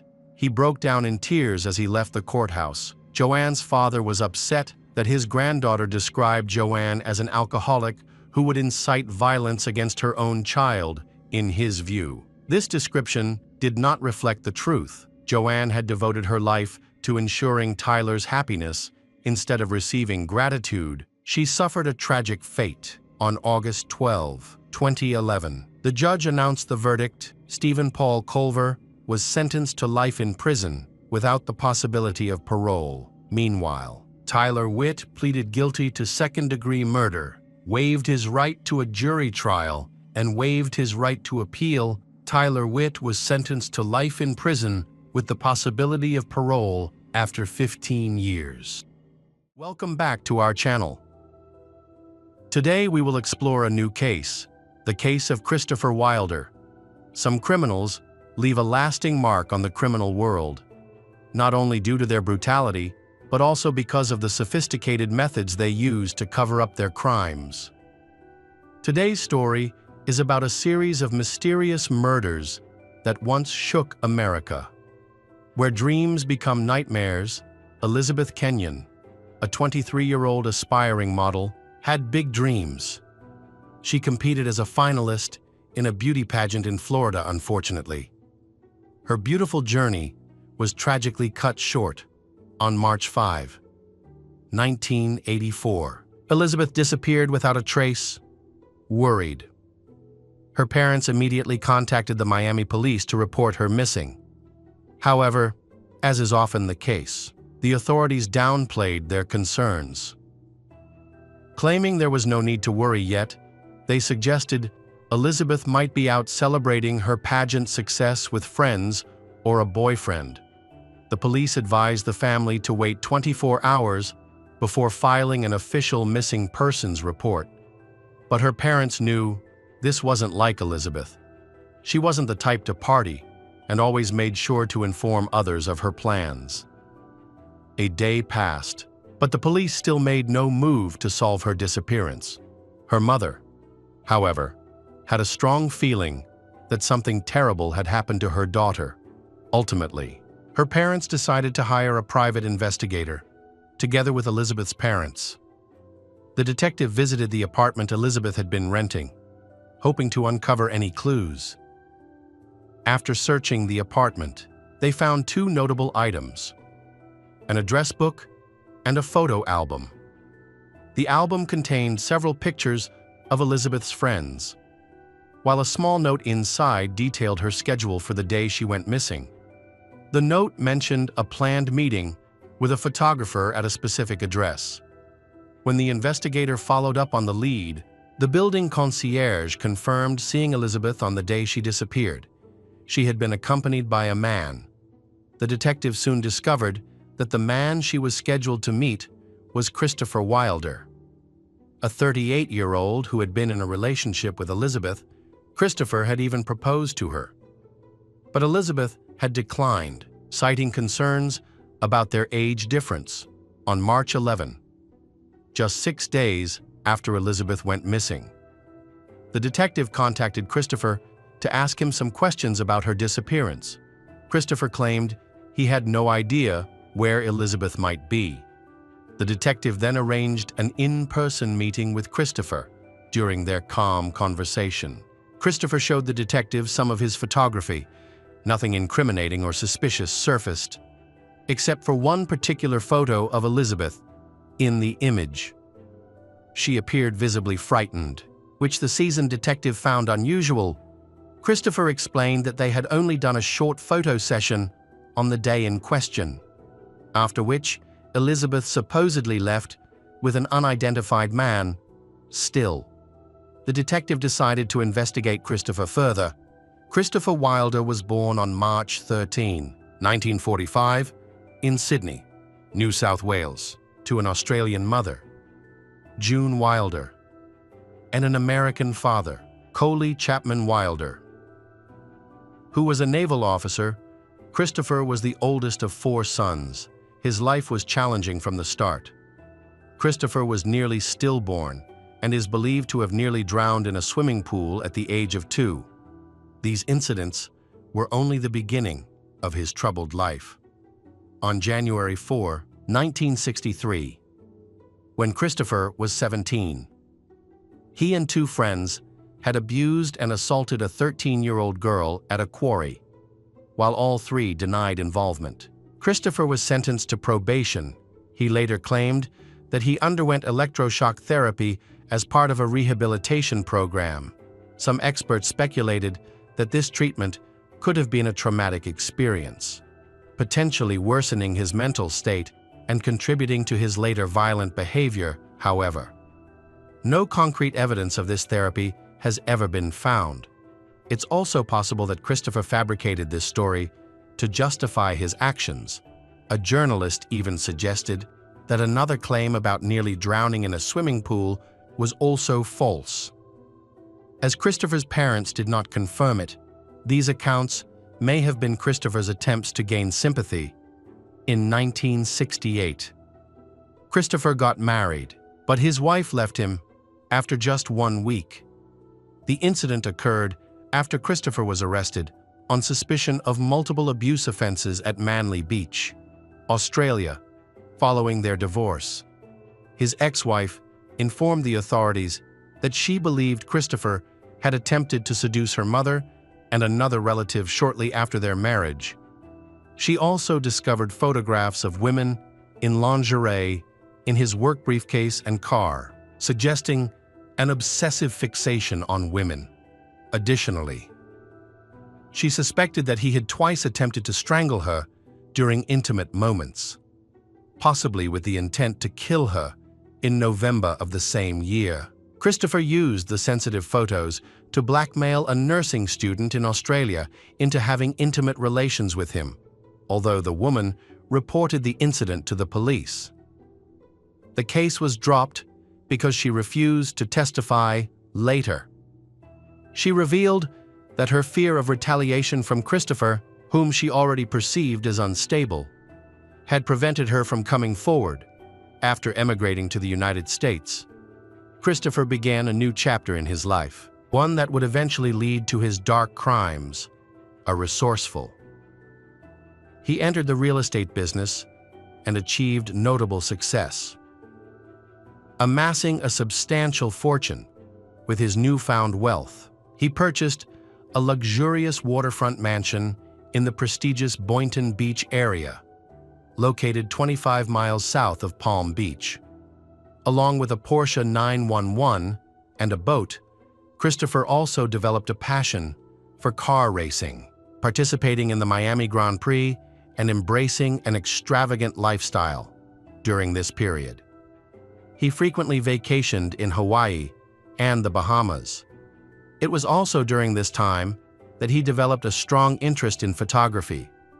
He invested in high-end photography equipment to enhance the quality of his work and even converted a room in his mansion into a darkroom to fully immerse himself in the hobby.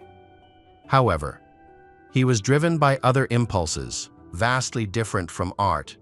Between 1971 and 1975, Christopher repeatedly became the focus of investigations related to abuse offenses on one occasion.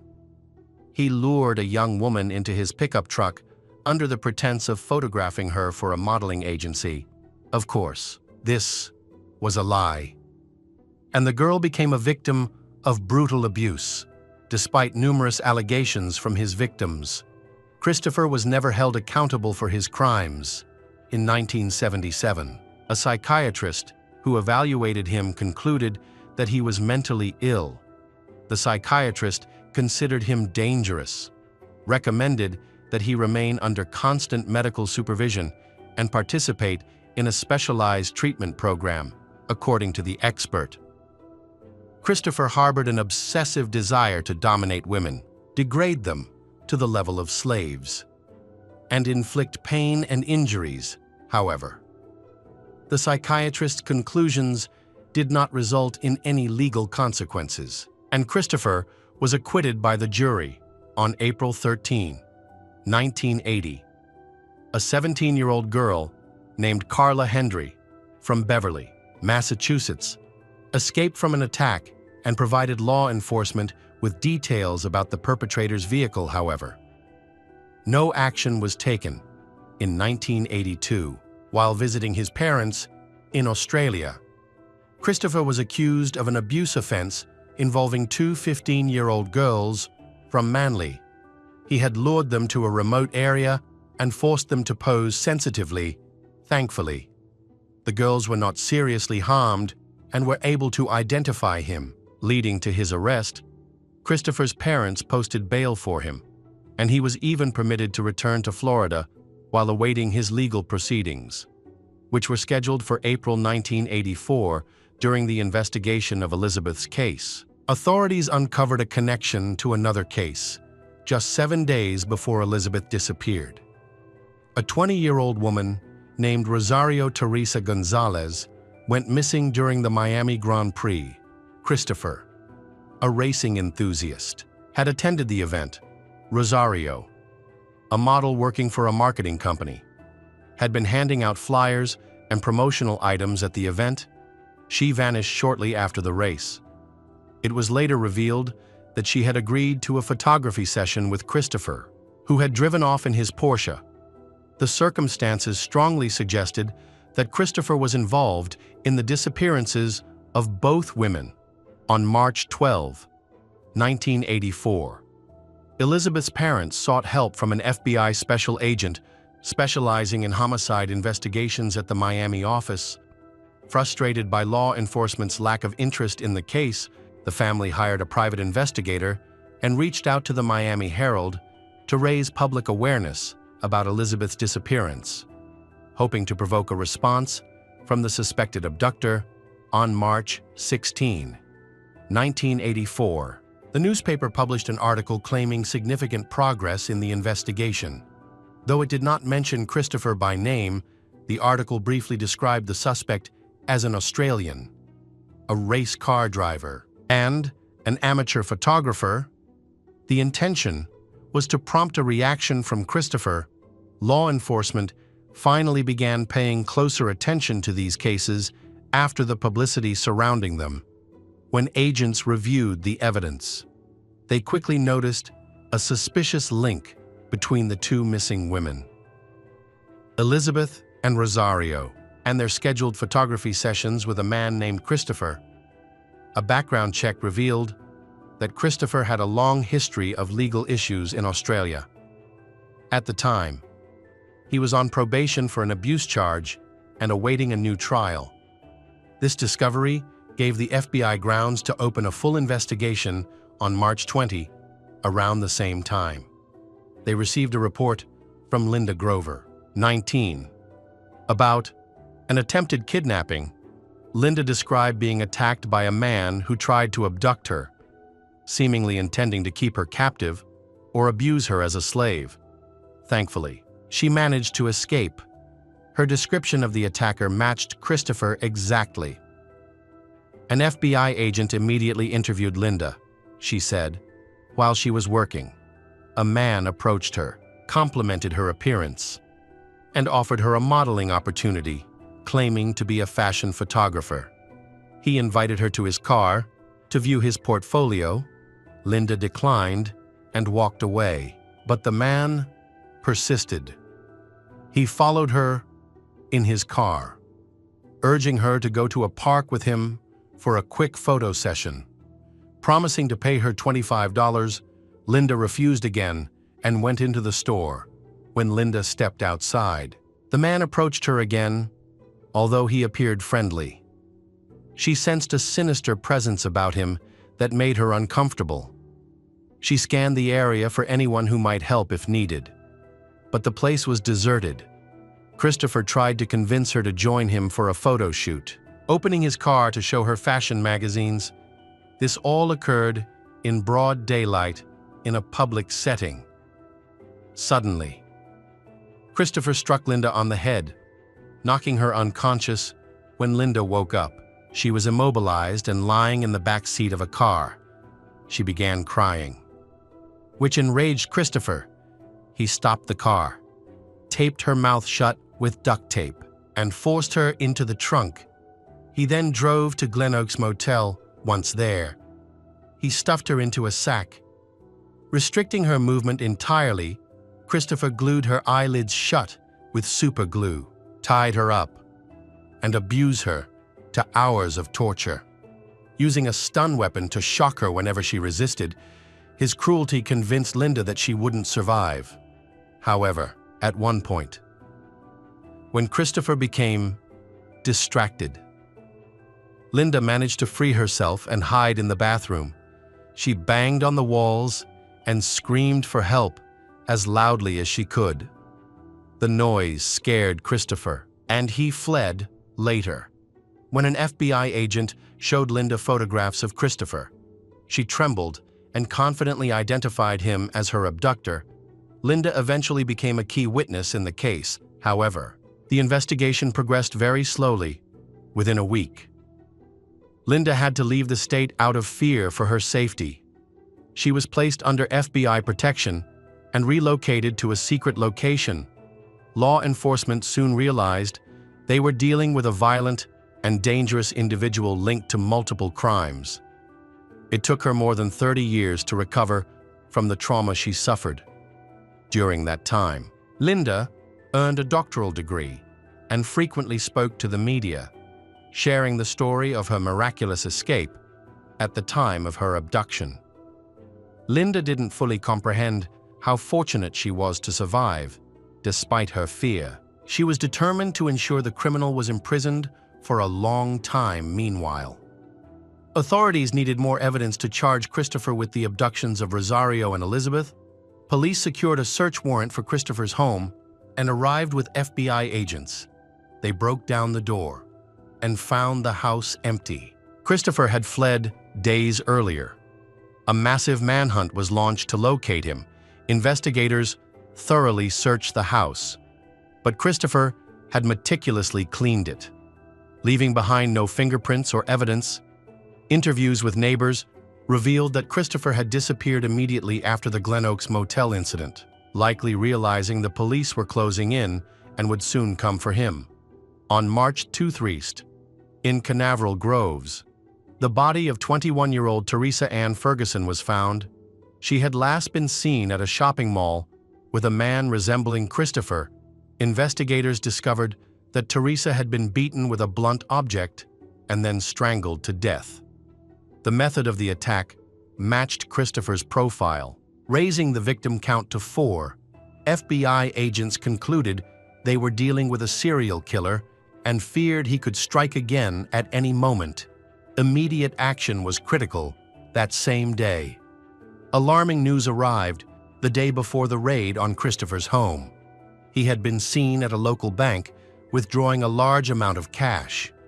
This was a serious setback because it meant he now had the resources to travel across the country, pay in cash, and avoid detection with a 24-hour head start. He could already be anywhere before. On March 21, Christopher was seen in Texas, specifically in the parking lot of Lamar University in Beaumont. Witnesses reported that he was speaking with a young woman named Terry Diane Walden, a nursing student who was married and had 2 children. Christopher tried to lure her with an offer for a photo shoot, a tactic he often used. But Terry politely declined. Thankfully, he did not forcefully abduct her at that moment, sparing her life for the time being, however. This safety was short-lived. Later, at a supermarket, Christopher, essentially waiting for Terry, approached her again. He repeated his photo shoot offer. This time, in a more menacing tone, Terry refused once more. But Christopher was determined. He followed her through the store and into the parking lot, where he struck her on the head and abducted her. The FBI issued statements as they pursued this dangerous criminal, but he always seemed to stay about 2 days ahead of them.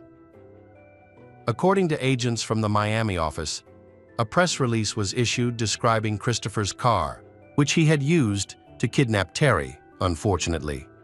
The car was a common model, and without a license plate number, the information was not very helpful. Terry's profile was distributed across the country, but the slower communication technology of the time delayed the spread of alerts. The FBI had no choice but to follow the grim trail of bodies Christopher left behind on March 25th. At Penn Square Shopping Mall in Oklahoma City, he abducted 21-year-old Suzanne Wendy Logan. He then drove her to a motel in Newton, Kansas, the next morning. After breakfast, he took her to Milford Reservoir, where he stabbed her to death and left her body there. 2 days later, a fisherman discovered her body. The investigation revealed she had been tortured, abused, and murdered in a particularly horrific manner on March 28th. The FBI received a promising lead on Christopher when they discovered he had rented a hotel room in Colorado using a stolen credit card. This allowed authorities to track his movements. However, officers only learned about this payment the day after the room was booked. Acting quickly, all available police officers, along with FBI agents, rushed to the motel to apprehend Christopher, but he was already gone, although their efforts narrowed the gap in their pursuit to about 1 day. It provided little reassurance, as Christopher's direction of travel remained unknown. Christopher's next sighting occurred at a shopping mall in Grand Junction, Colorado, where he was seen talking to an 18-year-old woman named Cheryl Lynn Bonaventura. Witnesses later observed the two together at a diner, where they mentioned plans to travel to Las Vegas around March 31st. Christopher attacked Cheryl near the Kanab River in Utah. Her body was discovered on May 3rd. This incident led law enforcement to identify malls as his preferred locations for targeting victims. Christopher portrayed himself as a polished and credible individual, dressing in elegant suits and grooming his mustache and beard meticulously. He carried business cards, wore a large diamond ring on the pinky of his left hand, a gold Rolex watch, and a Pentax camera slung over his shoulder. Creating the image of a successful and respectable man, he used his charm and the pretense of being a professional photographer, searching for aspiring models to lure his victims, while also disarming the suspicions of security personnel and mall staff. Despite law enforcement distributing his photos and descriptions to shopping malls and supermarkets nationwide, Christopher continued moving across the country in search of new victims. On April 1st, Christopher Wilder's next victim was Michelle Lynn Korfman, a 17-year-old girl abducted at Meadows Shopping Mall in Las Vegas. Christopher had attended a photography event at the mall, where he approached Michelle and offered her an opportunity to become his first professional model. When the FBI learned about the incident and began investigating the mall, they collected photographs from event attendees, some of which showed Michelle with Christopher. Several images captured him selecting her as his target and following her. Michelle's body was discovered on May 11th, according to forensic analysis results. Her abductor had restrained and tortured her over an extended period. He sealed her mouth and eyes with superglue, abused her, and inflicted deep cuts while she was still alive. The wounds, approximately 3 centimeters deep, were not fatal, but caused her immense pain. The hunt continued. On April 4, 16-year-old Tina Marie Rizzico from California became Christopher's next victim. She had gone to a shopping mall in search of a summer job, hoping to save enough money to buy a new car to replace the old one her father had given her.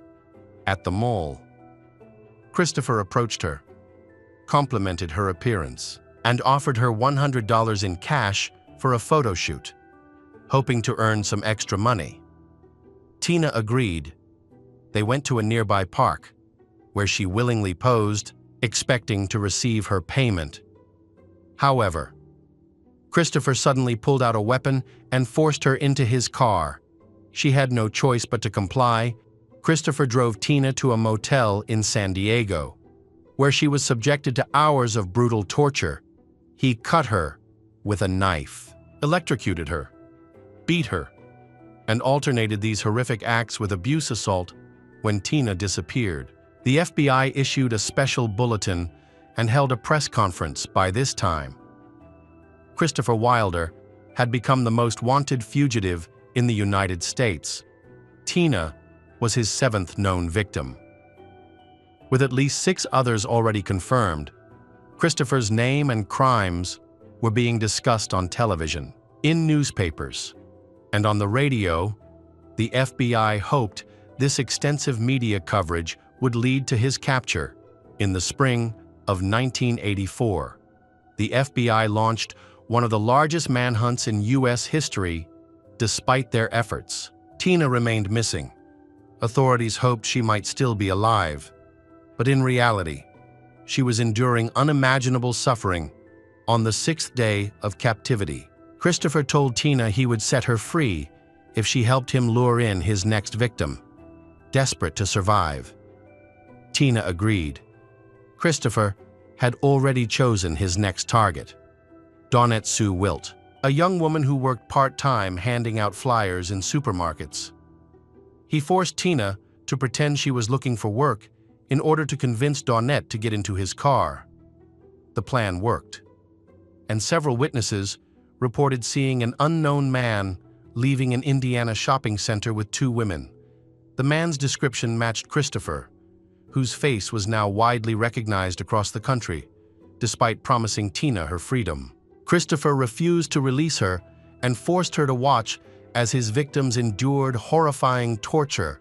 On April 12, 1984, Christopher, along with his hostages, saw a news report in which Tina's mother pleaded for her daughter's life. This triggered a panic attack in Christopher, something that had been happening more frequently. In a frantic state, he left the motel with his captives. Later, in a forest, Christopher attempted to kill Dawnette. After enduring days of torture, Dawnette was so desperate that she begged him to kill her. Christopher stabbed her twice with a knife due to severe blood loss and the sedatives he had been administering. Dawnette lost consciousness, believing she was dead. Christopher abandoned her. Amazingly, Dawnette survived the nightmare. She regained consciousness, tried to make her way to the nearest road, where a driver found her and helped her.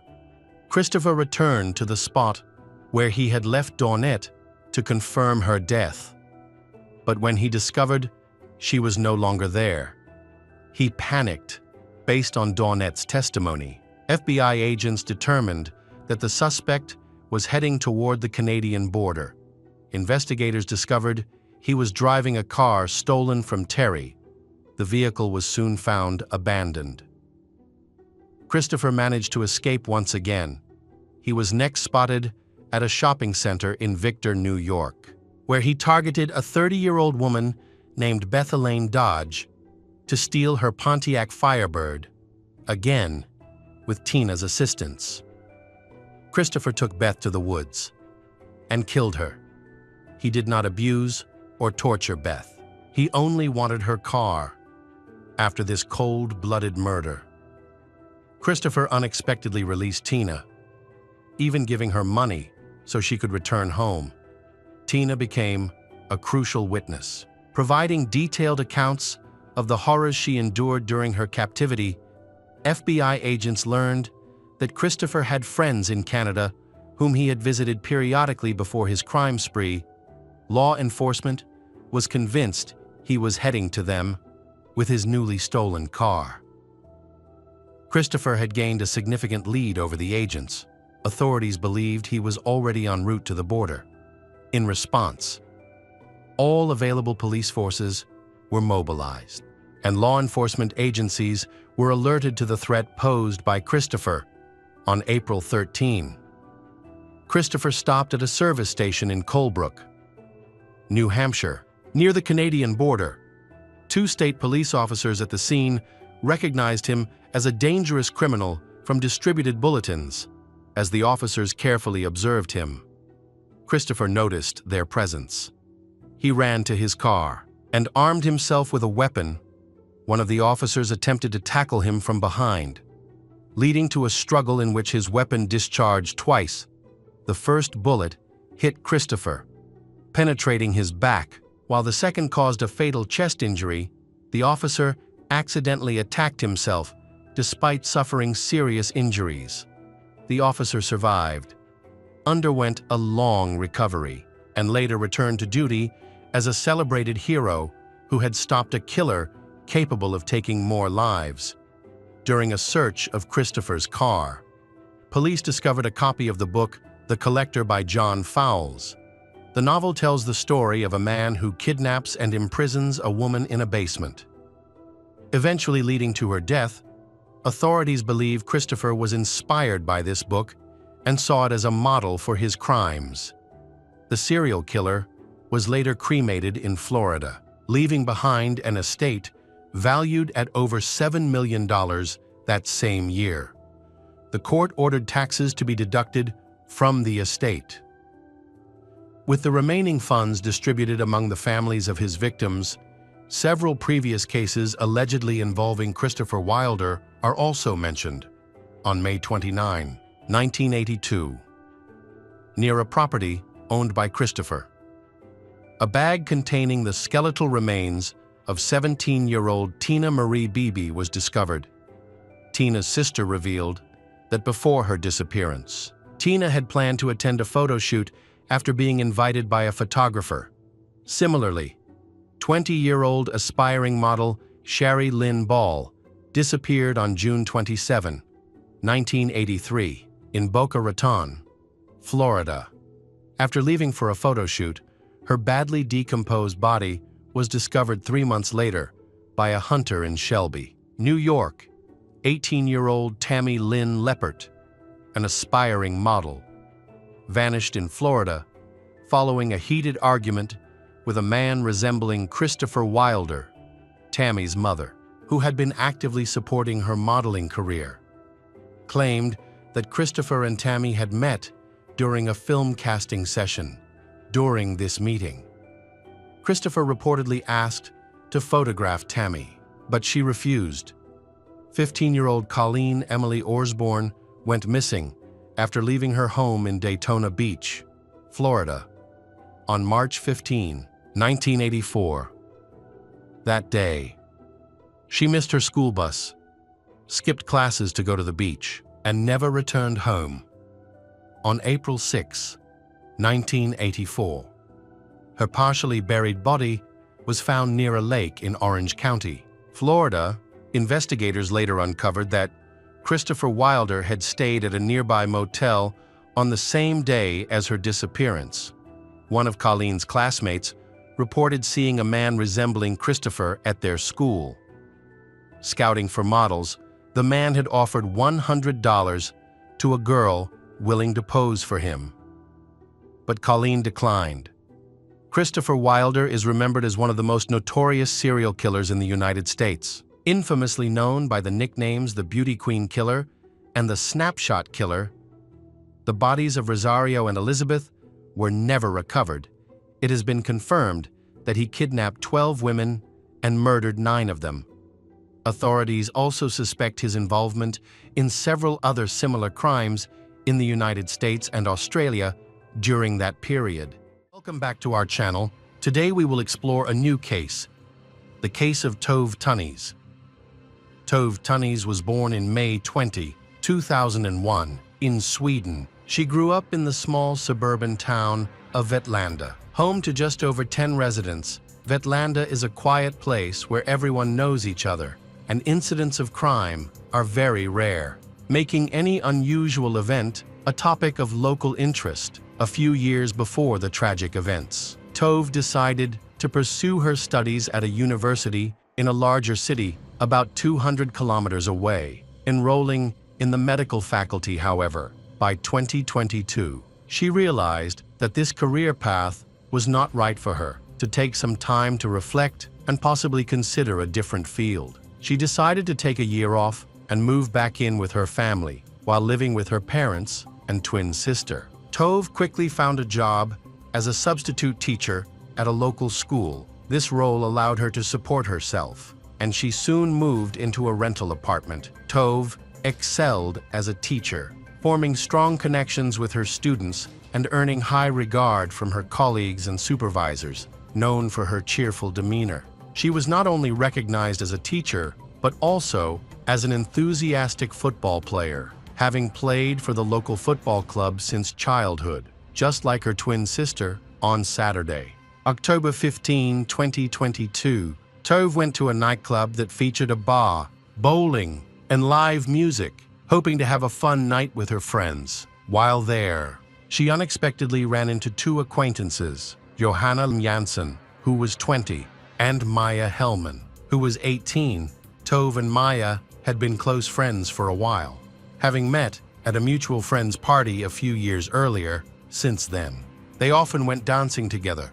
Johanna was sociable and popular, with many friends. While Maya was more reserved but still well-liked, Johanna was also Maya's best friend, and Tove had become part of their close circle, despite their friendship. The dynamics among the three girls were often unpredictable. There was a noticeable tension between Tove and Johanna, stemming from a past incident in 2019 when they both unknowingly dated the same guy. After discovering the truth, they had a fight, but eventually reconciled, however. The memory of that situation lingered, especially when jealousy over boys at parties arose, creating a sense of rivalry between them. Maya often played the peacemaker, helping to resolve conflicts, but tensions would resurface. In the summer of 2021, Tove and Johanna decided to reassess their friendship and let go of past grievances. They started spending more time together, enjoying walks and conversations. Unfortunately, this peaceful phase was short-lived, as by early 2022, disagreements arose again, primarily about boys. Maya recalled this as their most significant fight. Consequently, their communication broke down once more, and they only began talking again in the fall of 2022. Although their relationship still felt strained at the nightclub, initially, they engaged in casual conversation for a couple of hours. By midnight, Maya realized she had lost track of Johanna and Tove and asked the bartender for help. It turned out that Johanna and Tove had stepped outside and were involved in a loud argument around 1 a.m. They returned to the club just as it was starting to close, and all patrons were being asked to leave. As they exited, another argument broke out, which escalated into a fight. Tove texted her boyfriend, saying, "Johanna hit me." Despite this, the friends decided to resolve their issues through conversation instead of escalating the conflict. Tove had arrived at the party on her bicycle, but planned to walk home. The walk would take about 30 minutes. Tove chose to walk with her friends, who wanted to calmly discuss and settle their disagreements once and for all. At moment later, the three of them arrived at Johanna's house. Initially, they planned to leave without entering, but they later decided to go inside for a cup of coffee to make amends. At 1:48 a.m., Tove called her boyfriend and told him that after the party, she went to her friend's place and that everything was fine. He didn't detect anything unusual in her calm tone, but he became concerned when he found out Tove was at Johanna's apartment. He worried that the girls might start arguing again. Tove reassured him that everything was okay and that she would be home soon. The next morning,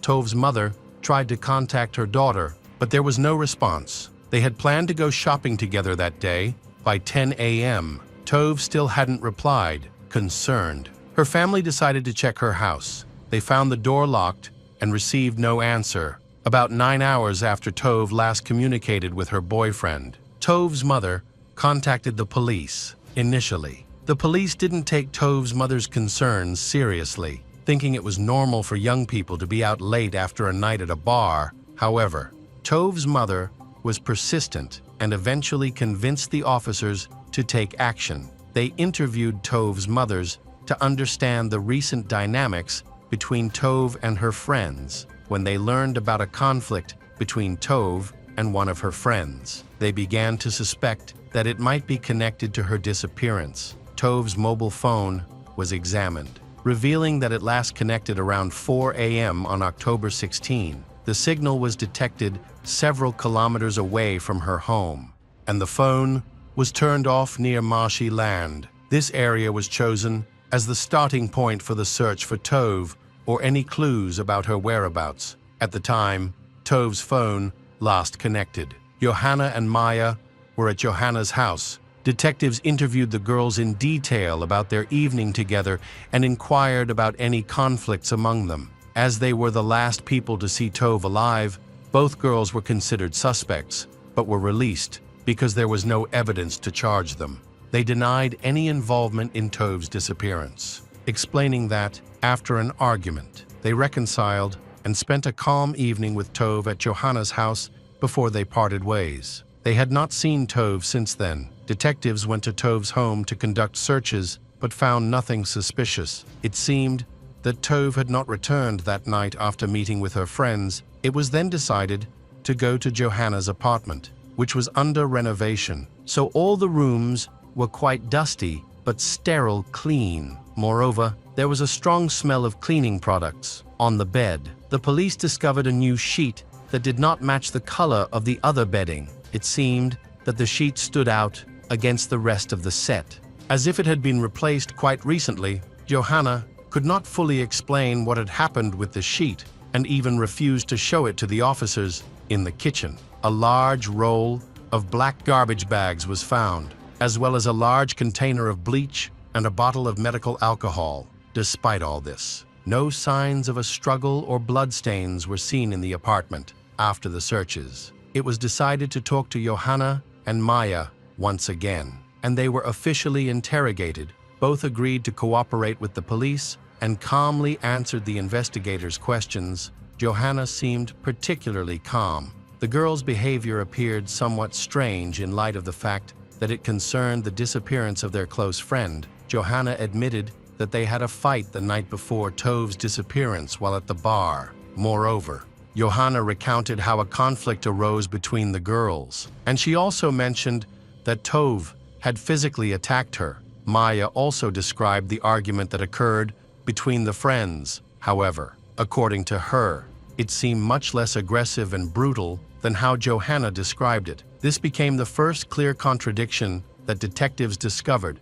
Investigators checked the girls' mobile phones, and thanks to geolocation data, it was confirmed that they had all been at Johanna's house for a long time before Tove's disappearance. All of this sounded suspicious, as it seemed that they were either covering for each other or were accomplices in a crime during this period. Search teams continued to survey the area, and special dog units were brought in. Initially, the police conducted searches within a radius of 1.5 kilometers around the point where the last signal from Tove's phone was recorded.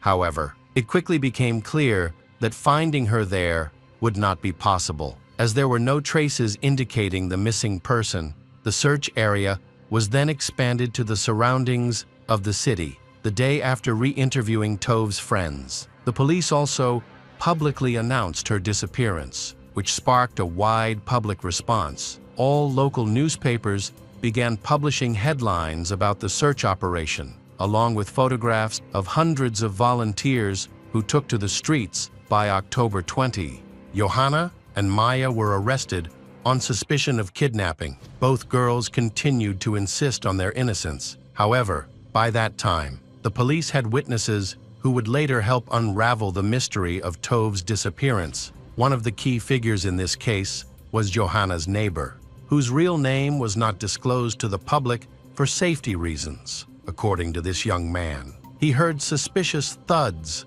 coming from his neighbor's apartment around 3 a.m. At first, he did not pay attention to them, but the dull thuds continued for over an hour. He lived directly below her and decided to go out into the stairwell to listen more closely. He then decided to call his neighbor to make sure she was okay. He rang the doorbell twice, but no one answered. Instead, he heard silence as he was leaving. There were even more knocks, which became more frequent and faster, according to the neighbor. There followed about 10 to 15 dull thuds in a row before it went completely quiet. He estimated that everything was happening around the bathroom area of the apartment. He had already descended the stairs to his floor.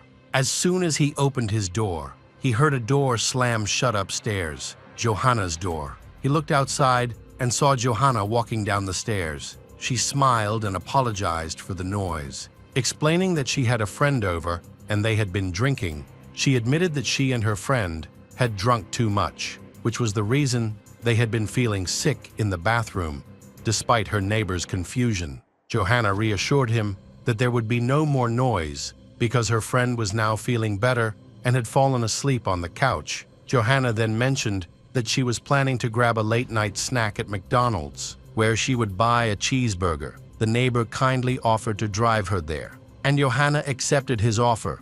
When they stepped outside around 3 a.m., the neighbor noticed a bicycle in the middle of the driveway. He moved it and propped it against the fence to clear the way. Johanna explained that her friend had left it there and had probably forgotten to park it properly. The neighbor inquired about Johanna's friend several times because he found the unusual noise concerning. It didn't sound like vomiting and had lasted too long. He worried that her friend might need medical help, but Johanna assured him that everything was okay. She quickly changed the subject, seemingly trying to avoid talking about her friend, whom she claimed was resting at home. They ate cheeseburgers, and Johanna took one for her friend the following day. The bicycle that had been parked by the driveway was gone. Johanna mentioned that her friend was feeling better in the morning and had supposedly gone home with her when the neighbor spoke to the police. He remarked on how odd Johanna's behavior seemed, especially in light of the troubling news about Tove's disappearance. As the detectives examined Johanna's phone data during the investigation, they discovered that her trip to McDonald's was not the only one that night. Interestingly, they found that Tove's phone had movements that matched Johanna's exactly. When asked about this, Johanna couldn't explain why Tove's phone was moving, since Tove was not with them. However, the device actually moved and was later recorded at a nearby gas station before heading into a forest. Even more suspicious,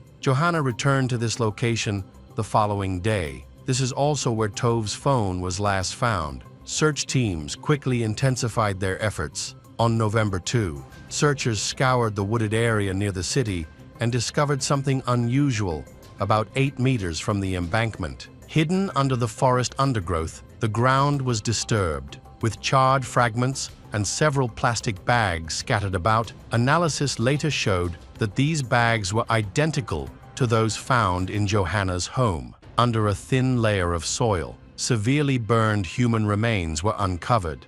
Identifiable only through forensic dental examinations, autopsy results revealed that the victim was Tove Tanis. The body was wrapped in a sheet that did not match any found in Johanna's home. Forensic experts collected important evidence from the crime scene, many of which were also discovered in Johanna's apartment. The police found that. The next day, immediately after the murder, Johanna visited several hardware stores in the city. Surveillance footage showed that she bought a new sheet, gasoline, and 3 bottles of surgical alcohol. These same items were recovered from the fire site in the forest to further investigate Johanna's involvement. The police examined her internet search history. In January, she had been looking up information about how to dispose of a body the punishments for murder in Sweden, and the behaviors expected in women's prisons, it appeared that she had been planning the murder for nearly a year before it occurred. Johanna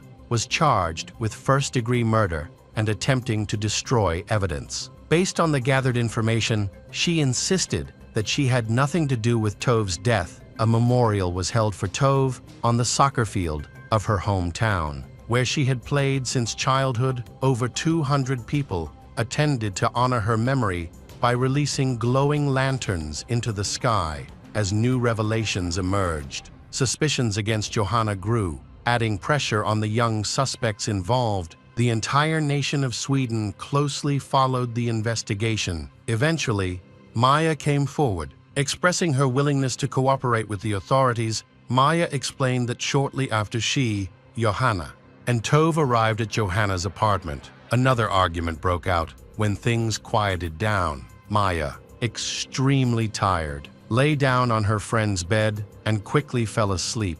In the night, she was suddenly awakened by Johanna. Maya was shocked to see Tove lying in the hallway.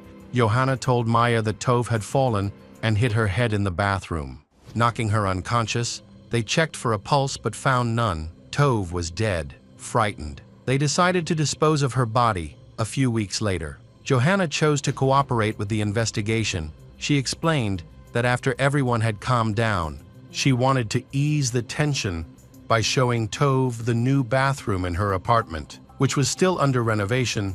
Johanna intended to showcase the only completed room at that time, however. When she invited Tove to look, Tove reacted sharply, saying there was nothing special to see. This led to Tove pushing Johanna, who then pushed back, causing Tove to fall to the floor. Johanna went over to Tove and asked how she was doing, but instead of answering, Tove grabbed Johanna by the throat and started to choke her. In response, Johanna also grabbed Tove's neck. Trying to defend herself, Maya witnessed the struggle and attempted to separate her friends. But by the time she managed to pull them apart, Tove had stopped breathing. They decided to dispose of the body. While they were occupied, a neighbor came over, so Johanna chose to go for a walk because she was hungry. When she returned, Maya got rid of the bicycle then. Johanna went to the store to buy the necessary supplies. They wrapped the body in a sheet and trash bags, then struggled to load it into Johanna's car. They took it to the forest, soaked it in gasoline, and attempted to set it on fire, hoping it would burn completely. However, the fire quickly extinguished, prompting Johanna to return to the hardware store for more gasoline. She then came back to reignite the body. Johanna and Maya accounts seemed unconvincing, especially Johanna's, and the detectives did not believe that Tove was the one who initiated the fight. At that point, everyone knew Johanna had always been the more aggressive one. When she saw Tove lifeless, it appeared Johanna was satisfied with what had happened. Maya herself doubted it was an accident and suspected that Johanna had killed Tove while she was asleep. The trial started on March 27, 2023, where the jury had to determine if Johanna Jansson and Maya Hellman were guilty of murder. Journalists closely followed the trial. The prosecution argued that both girls were untruthful, according to law enforcement. In a moment of rage, Johanna and Maya attacked Tove, with Maya restraining her while Johanna strangled her. Afterward, they transported Tove to the forest, doused her with a flammable liquid, and set her on fire to conceal their crime. The bathroom was thoroughly examined by forensic experts, who found DNA evidence from Johanna and Maya. The prosecution argued that Maya was less culpable and did not directly participate in the murder or strangle her friend. However, Maya did hold Tove down to prevent her from resisting and assisted in disposing of the body. Forensic tests confirmed that Tove died from strangulation. In court on March 29, 2023, Maya's lawyers claimed she had no part in the attack, insisting she was asleep during the incident. They argued that Maya helped destroy evidence and move the body to the forest out of fear, implying that Johanna may have intimidated her into compliance. In contrast, Johanna's lawyers sought to shift the blame to Maya, suggesting that Johanna alone could not have managed the situation. A key argument made by the defense was that Maya and Tove had just turned 18, while Johanna was older and more experienced. Additionally, Johanna was the more dominant figure in their friendship. However, despite the defense's strong arguments, April 19, the court ruled both girls guilty of first-degree murder. Johanna Jansson and Maya Hellman received life sentences, marking the first time such a sentence was imposed on girls under 21 in Sweden. The fairness of this verdict remains a topic of debate. Both said they would appeal. There are at least two conflicting accounts of what occurred in Johanna's apartment, suggesting that at least one girl is telling the truth, if both are lying. The only person who could clarify the events is already deceased. The lawyers sought to appeal the verdict, and the investigation continued. Revealing new information, it was discovered that a year before the murder, Johanna had expressed hatred towards Tove by writing hateful poems about Tove and her twin sister in January 2022. Johanna attempted to kill Tove by stuffing cardboard through the door and setting fire to the house where Tove and her family lived. Fortunately, the fire was contained, but it caused significant damage to the facade and door. Johanna also told friends she wanted Tove dead, indicating she had both a motive and a strong desire to harm her friend. A few months later, the situation changed. The appellate court acquitted Maya, deciding that the evidence against her for murder was insufficient. However, she was found guilty of obstructing justice for helping to dispose of the body and was sentenced to 1 year in prison. Most people believe that Johanna acted alone in the incident with her friend, while Maya simply assisted in getting rid of the body. Meanwhile, Johanna still insists that her account of events is true. On appeal to the Court of Appeal, October 2023, Johanna Jansson was sentenced to 16 years in prison. She will remain incarcerated until she turns 18 and is required to pay 1 million Swedish kroner to Tove's family.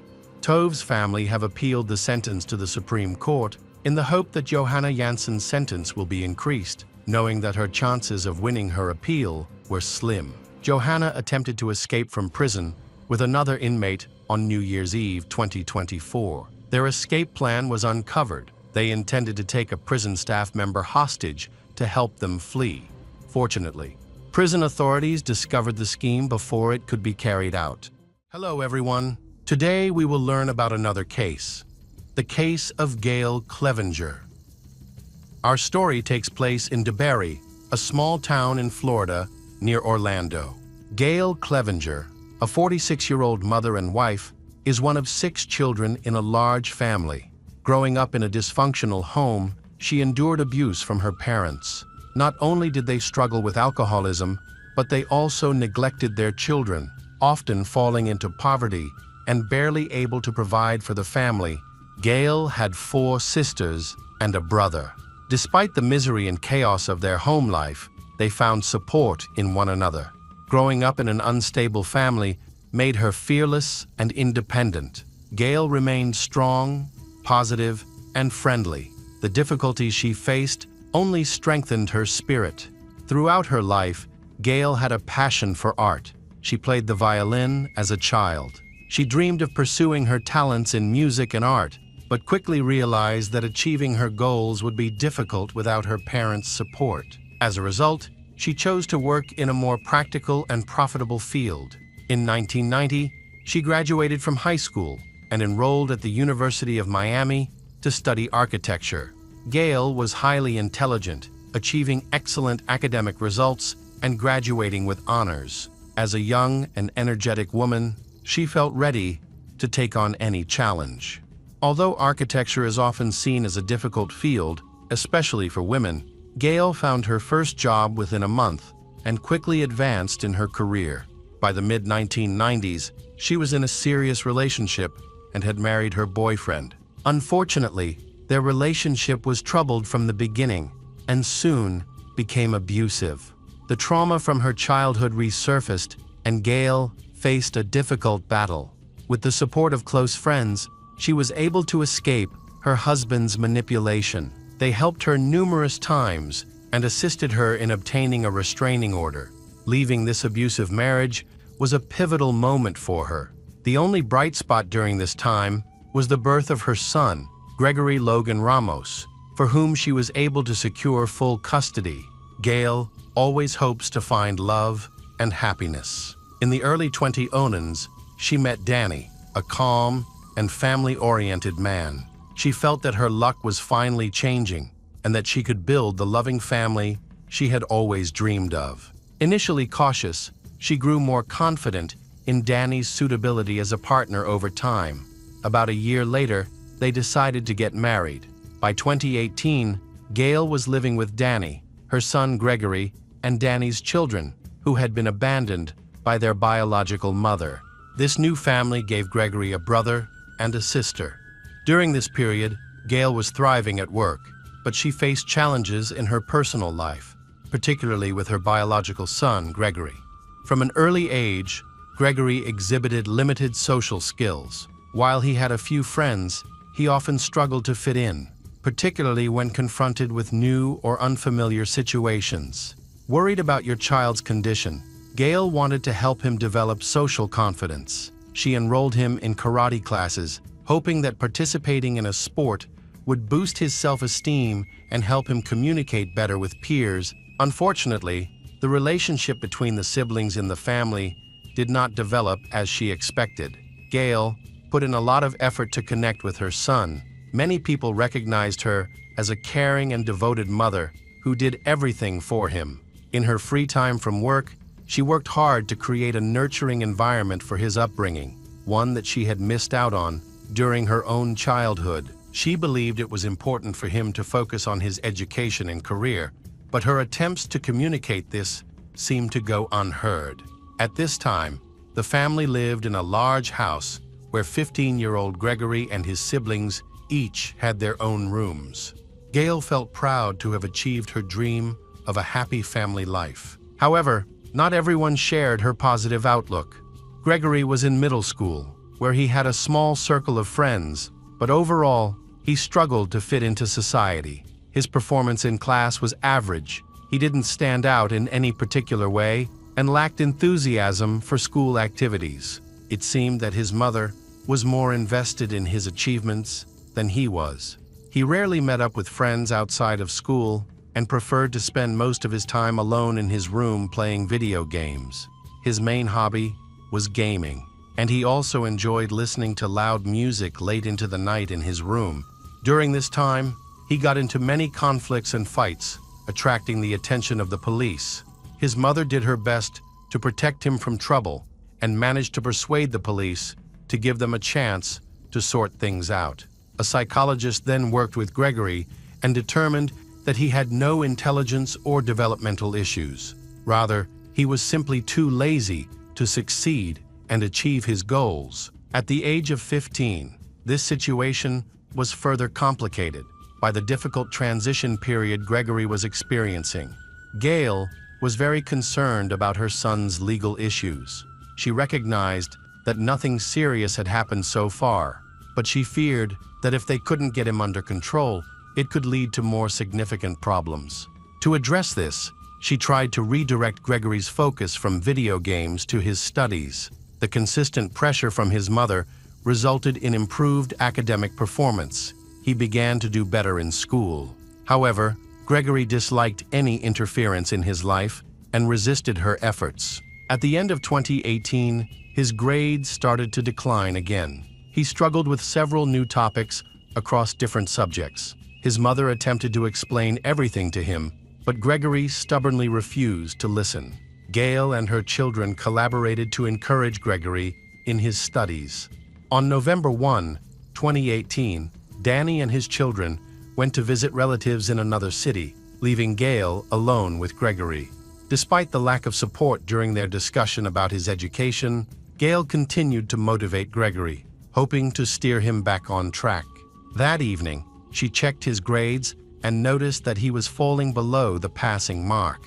Concerned, she arranged another talk with him, stressing the importance of focusing on his education to earn a good diploma, which would help him get into college and build a future.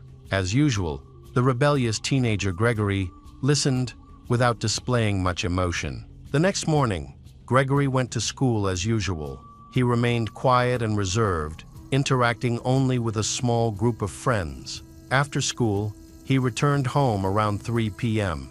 The emergency services received a worrying call from a boy who identified himself as 15-year-old Gregory Logan Ramos. He reported that upon his return from school, he found the door to his home broken and the interior in disarray. He hesitated to go further inside, worried that an intruder might be hiding there. Gregory had been at school all day and was anxious because his mother's car was in the driveway, yet everything inside was eerily quiet. He feared that his mother might be in trouble. Gregory hadn't seen her and thought she could be at work, possibly borrowing someone else's car or getting a ride from a colleague that morning. However, the broken door and the mess inside raised concerns about his mother's safety. The dispatcher spoke with Gregory to gather more information about the situation, and a patrol car was sent to their home. When the officers arrived, they found Gregory waiting outside, visibly upset. He pointed out the broken door and appeared very distressed. By then, neighbors had noticed the commotion and approached to offer support. Gregory attempted to call his mother several times, but each attempt went unanswered. The police quickly searched the house, but found nothing out of the ordinary. There were no bloodstains or other signs of danger. They assessed the damage inside and concluded that the intruder seemed intent on destruction rather than theft. The officers wondered why the neighbors hadn't heard anything during such a chaotic event, but everyone just shrugged, seemingly indifferent. Gregory believed the robber had entered their home while he was at school. The most concerning issue was the disappearance of Gail. Gregory was extremely anxious, prompting the authorities to take him to a local medical center for evaluation and possible calming medication. The situation was further complicated by the lack of other family members present.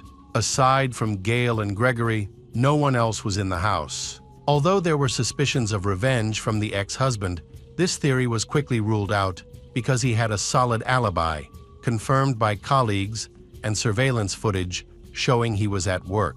Gregory was deeply affected by the break-in and his mother's disappearance. He was later taken to the police station for a more in-depth discussion, where they hoped he would cooperate. However, Gregory was reluctant to assist. He took considerable time to think through his answers. His initial shock and confusion shifted to focus and anxiety. The officers noticed fresh scratches and bruises on Gregory's body, indicating he had been in some sort of struggle. He also had bruises under his eyes, and his face and hands were badly scraped. When asked about the incident, Gregory mentioned that he had been involved in a fight at school. However, when pressed for details and the names of the boys involved, he struggled to express himself clearly. He failed to mention the names of those who had instigated the conflict, and his responses seemed vague, as if he were making up a story on the spot. Sensing that the police were skeptical of his account, Gregory began to shy away from the topic during the questioning. One detective noticed the inconsistencies in his statements and started to focus on Gregory's body language. As the interrogation continued, Gregory grew increasingly anxious. The officers began to doubt his credibility. Gregory frequently played with his hair, rubbed his leg and arm, covered his eyes with his hand while responding, and crossed his limbs, all of which indicated his discomfort and desire to withdraw from the conversation. The detectives were piecing together the timeline of events from the past 2 days, focusing on the time he had spent alone with his mother at home to determine their next steps. One officer observed that Gregory could recount his morning routine and his return home from school with precise timing, as if he had rehearsed it. Gregory struggled to remember when he had last had dinner or the last time he saw his mother. This indicated that he was trying to focus on the timeline to avoid inconsistencies in his story, but he hadn't considered all the details, which left him unable to answer questions. The detectives were suspicious of Gregory, although his age made them hesitant. As the interrogation continued, one investigator wanted to learn about Gregory's relationship with his mother. Gregory became increasingly anxious. He repeatedly claimed he did not kill his mother, even though no one had asked him about it. He started talking about a group of friends he described as suspicious, suggesting that the police investigate them. By this point, Gregory had changed his story multiple times, and the police were closely monitoring the inconsistencies in his account. They kept pressing him for clarification. Eventually, he felt it was time to tell the truth. Gregory explained that the turning point happened the day before he called for help when he returned home from school. His mother slapped him for getting bad grades. Normally, she didn't react so violently, but this time, she lost control because he had failed biology. He reported that Gail began to hit and insult him. The situation escalated, forcing Gregory to defend himself. During the struggle, he managed to overpower his mother, but accidentally went too far. Realizing what had happened, he panicked and didn't understand his actions. In a state of confusion, he decided to hide his mother's body in a car and drove away to figure out what to do next. After the incident, he experienced a nervous breakdown and had several thoughts of ending his own life, but each time he managed to resist those urges. He wandered through the city and its outskirts until he discovered a quiet spot. There, he noticed a large blackened area from a campfire and started to dig. After digging a hole, Gregory pulled his mother's body out of the car and placed it in a shallow grave. He attempted to remove her wedding ring to sell it, but it wouldn't come off. Frustrated, he even tried cutting off her finger, but only injured it. Eventually, he left everything as it was, covered the hole with dirt and leaves, and went home as if nothing had happened. Feeling very tired, he planned to rest and go to school the next morning. His behavior was so calm that none of his classmates noticed anything unusual when they were questioned later. However, Gregory's troubles didn't end there. After returning home, he realized that his mother's sudden disappearance would raise suspicions. So, before school, he decided to fake a break-in and robbery. He planned to call the police when he got back. As he began his act in the morning, he found it too noisy and cumbersome to do alone, so he thought about recruiting his friends. According to the police, he successfully staged the break-in, aided by his knowledge of forensics, which he had gained from attending a related club. Gregory's friends, Dylan Seglarek and Brian Porras, drove over in the morning to pick him up for school. And on the way, Gregory made several significant mistakes. First, he couldn't keep quiet about his crime.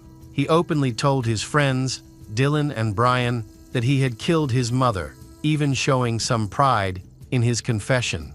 Gregory also asked his classmates to help him stage the crime scene. However, they thought it was a joke and were more interested in exploring someone else's house. After school, the group planned to search through Gregory's house. They skipped their last class and went to his house. Inside, there was no trace of his mother's body, but the house was a mess. The state of the house was a result of the three teenagers joyfully destroying everything after Gregory had let them. Meanwhile, the police noticed that some items were untouched. These belonged to Gregory and included a hunting rifle from his father, a hunting bow, a gaming computer, and other valuable possessions. After trashing the house, his friends wished him luck and left. However, their plan was not yet finished. Gregory contacted the police and pretended to be a scared son during the investigation. Some of Gail's belongings were found with Dylan, leading to his confession. It was more challenging to get a confession from Brian, who adamantly denied his involvement in the destruction. With the assistance of his friends, a timeline of events was reconstructed and verified by Gregory. It was clear that the act was carefully planned. It appeared to be premeditated murder rather than self-defense. By that time, many people who knew the Clevenger family had been interviewed, and they confirmed that Gregory had always been a troublemaker. They were not surprised that Gregory was capable of such an act. Despite the gravity of the situation, all three detainees were joking and having fun in the police station, unaware of the seriousness of their circumstances. Dylan and Brian might have expected a less severe consequence than a murder charge, but it was crucial to determine their actual involvement in the crime. After being questioned, all three individuals were taken to the Juvenile Justice Department and held in detention. Gail's body was found exactly where it had been indicated. Gregory had attempted to hide the grave, but did so carelessly, leaving part of her leg visible above the ground. The medical examiner determined that the cause of death was strangulation. On November 4, 2018, 15-year-old Gregory Ramos was charged with first-degree murder of his mother, improper handling of a body, and tampering with evidence to avoid punishment. The hearings were filled with emotion. Gregory cried frequently and offered apologies to everyone present. Many felt that he did not genuinely regret his actions, but was instead trying to reduce his culpability. His family attended the courtroom. They were shocked by the events. Danny and his children were struggling to cope with Gail's death, as they had all loved her deeply. Several statements were made during the hearings. Gregory asked for mercy for his friends Brian and Dylan, insisting they were not involved in the crime. He repeated this claim, but the prosecution focused solely on the facts, continuing the investigation. According to Gregory, he and his friends were unaware of the full extent of the crime, and his friends did not believe that his mother had been murdered. When he realized the severity of the situation, he tried to make light of it, fabricating a story to explain why chaos ensued at home. Considering Gregory's age, he had a good chance of being acquitted or receiving a very light sentence. To reach a compromise, the prosecution proposed a plea deal. Because he was a minor, Gregory was not facing the death penalty, but if he confessed, he could avoid life imprisonment. Gregory accepted the deal and explained that he had an argument with his mother over a bad grade that evening. He did not argue back. Instead, he went to his room, slammed the door, and tried to sleep, but he couldn't. While Gregory was trying to sleep in his room, Gail called her husband, who was out of town, visiting relatives with their children. She told him about the argument with Gregory, and he reassured her, promising to come back in a couple of days to address the situation. The hurtful words his mother had said during the argument kept playing in Gregory's mind. Eventually, he left his room and confronted his mother again, and the argument escalated. In a moment of rage, Gregory attacked her, strangling her with his bare hands for about half an hour until she stopped breathing. It's important to note that during that time, he could have chosen to calm down and stop, making it difficult to classify his actions as unintentional. The court sentenced Gregory to 45 years in prison, allowing for parole after 25 years. He would also be on probation for the rest of his life. Although Gregory sought a lighter sentence, his friends faced difficulties. They were threatened with up to 30 years in prison following preliminary hearings. Their bail was denied. Gregory's history of mental illness, which raised concerns about the risk of self-harm or flight.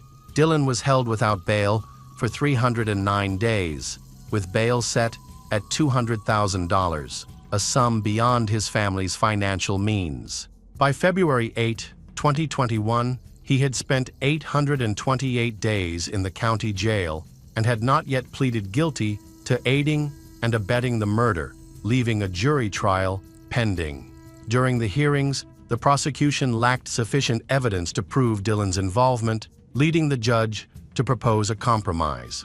Ultimately, Dylan was sentenced to 10 years of probation. Brian experienced the least hardship. After preliminary hearings, he was allowed to post bail of $100,000. He faced standard restrictions during the investigation, but was able to complete his schooling and enroll in college without violating any conditions. On July 8, 2021, Brian appeared in court. His lawyers argued that over the 3 years he spent free, he had demonstrated that he was a responsible member of society and posed no threat to anyone. On the other side, Gail's family, including Danny and his children, believed that Brian, as a co-conspirator in the violent act, should serve at least 828 days in prison, just like his friend Dylan. They argued that he should receive the same punishment, followed by 10 years of probation. Brian's lawyer attempted to persuade the jurors that Brian had become a victim of his friend's poor choices and lack of judgment. Although Brian was involved in the incident, his age limited his understanding of the situation. Meanwhile, the prosecution maintained that he deserved punishment. They pointed out that Brian failed to report the incident to the police, despite being aware of his friend's confession about the murder of his mother. The defense countered by stating that neither Dylan nor Brian truly believed Gregory's claims. Ultimately, Brian was given a conditional sentence. Danny believes that Gregory's accomplices should have faced harsher penalties. He and others think they assisted Gregory in digging a grave and hiding his mother's body. This suggests that Gregory recruited his friends not just for the attack, but also for the burial. However, eventually, Danny stated that he had forgiven the teenagers, as he realized that no amount of anger or desire for revenge would bring his wife back. He chose to move on from the situation. Amy Beth Lord was born on December 21, 1988, in Springfield, Massachusetts. Her family moved to Wilbraham shortly after her birth, where she grew up with her two close sisters, Kimberly and Carly. The siblings shared a strong bond and enjoyed a loving family environment. After graduating high school in 2007, Amy pursued higher education at Bentley University, focusing on humanities, business, and marketing. Thanks to her remarkable intellect, she excelled academically and earned her bachelor's degree in 2011, becoming a certified marketer. Following her studies, Amy aimed to kickstart her career, relocating to Boston, Massachusetts. There, she quickly found a position as an internet marketing specialist and worked for 2 years. Life was going well. She made close friends and was in a relationship with Mike Cassell, with whom she was planning to start a family. On July 23, 2013, at 5:38 a.m., 24-year-old Amy was in the lobby of her apartment building. She had woken up early to meet her friend and co-worker, Christina Kelleher, for a gym session at 6 a.m. However, when Amy didn't arrive, Christina waited at the bus stop for a while before deciding to go to the gym alone, assuming her friend had overslept and didn't want to wake her. Although Amy was usually very punctual, Christina wasn't too concerned and expected to see her at work later, as their desks were next to each other. After finishing her workout, Christina was surprised to find that Amy was still not at the office. Feeling alarmed, she reached out to Mike, Amy's boyfriend, to check if he knew where she was. He had no idea and mentioned that he assumed Amy had gone to the gym. Over several hours, Mike and Christina tried repeatedly to reach Amy, but they were unsuccessful. At 11:30 a.m., Christina decided to contact the office manager. They had already called all of Amy's friends and acquaintances, but no one knew her whereabouts. Consequently, the management opted to report her missing to the police. After taking the report, the officers contacted Amy's parents, who had also not seen her. They agreed to meet with her relatives at her apartment in South Boston to investigate further, which happened around 2 p.m. Detectives searched the apartment for any evidence of a struggle, robbery, or other criminal activity, but found nothing out of order. Everything appeared to be in its place, and the locks were secure. It seemed that Amy had simply vanished. Her family emphasized that she led a happy and organized life. She had no plans for sudden trips and wouldn't have run away without informing anyone. They believed something must have happened to her. A contact lens belonging to Amy was discovered in the building's foyer, and there were also marks on the nearby wall that suggested a possible confrontation. To gather more information about Amy, police interviewed her parents in detail. They revealed that Amy was driving a black Jeep Cherokee SUV. Shortly after, an officer recalled that at 8:37 a.m. in southern Boston, a fire had been reported. At that location, they found an SUV fully engulfed in flames. The fire department extinguished the fire and then towed the vehicle for further investigation. The car's description matched Amy's SUV. She had not yet been officially reported missing at that time. Although the license plates were completely burned away, the lab was able to identify the chassis number of the burned vehicle, confirming that it belonged to Amy Lord. Detectives returned to the station and started verifying Amy's bank transaction data. They discovered that her bank cards had been used to withdraw money 5 times that morning, beginning at 6 a.m. The total amount withdrawn was approximately $1,000, and the withdrawals were made from different ATMs. This raised suspicions because it was unusual to withdraw money repeatedly from various locations in the city. The first transaction took place near her apartment. When the police arrived, they noticed a surveillance camera beside the ATM. They reviewed the footage, hoping to spot Amy in the morning recordings and gain insights into what happened. The process of reviewing the footage took considerable time, and officers examined recordings from all the ATMs where Amy's card had been used. They also found additional surveillance equipment on nearby buildings. All this evidence was gathered to piece together a clear timeline of events from that morning. While police were working with banks to collect footage, they received a call around 4 p.m.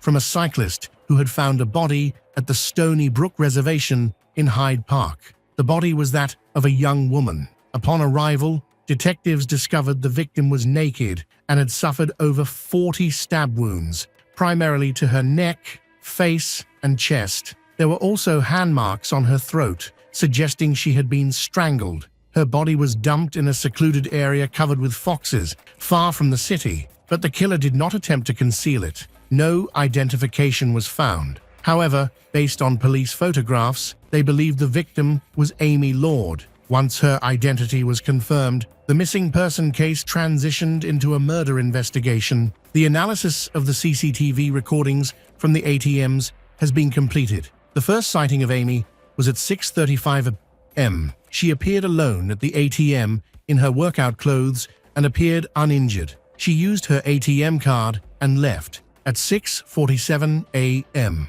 she arrived at another ATM just a few blocks away. This time, the camera captured her car from the outside. Amy was again unharmed and wearing sportswear. She withdrew cash by herself. However, her behavior was unusual.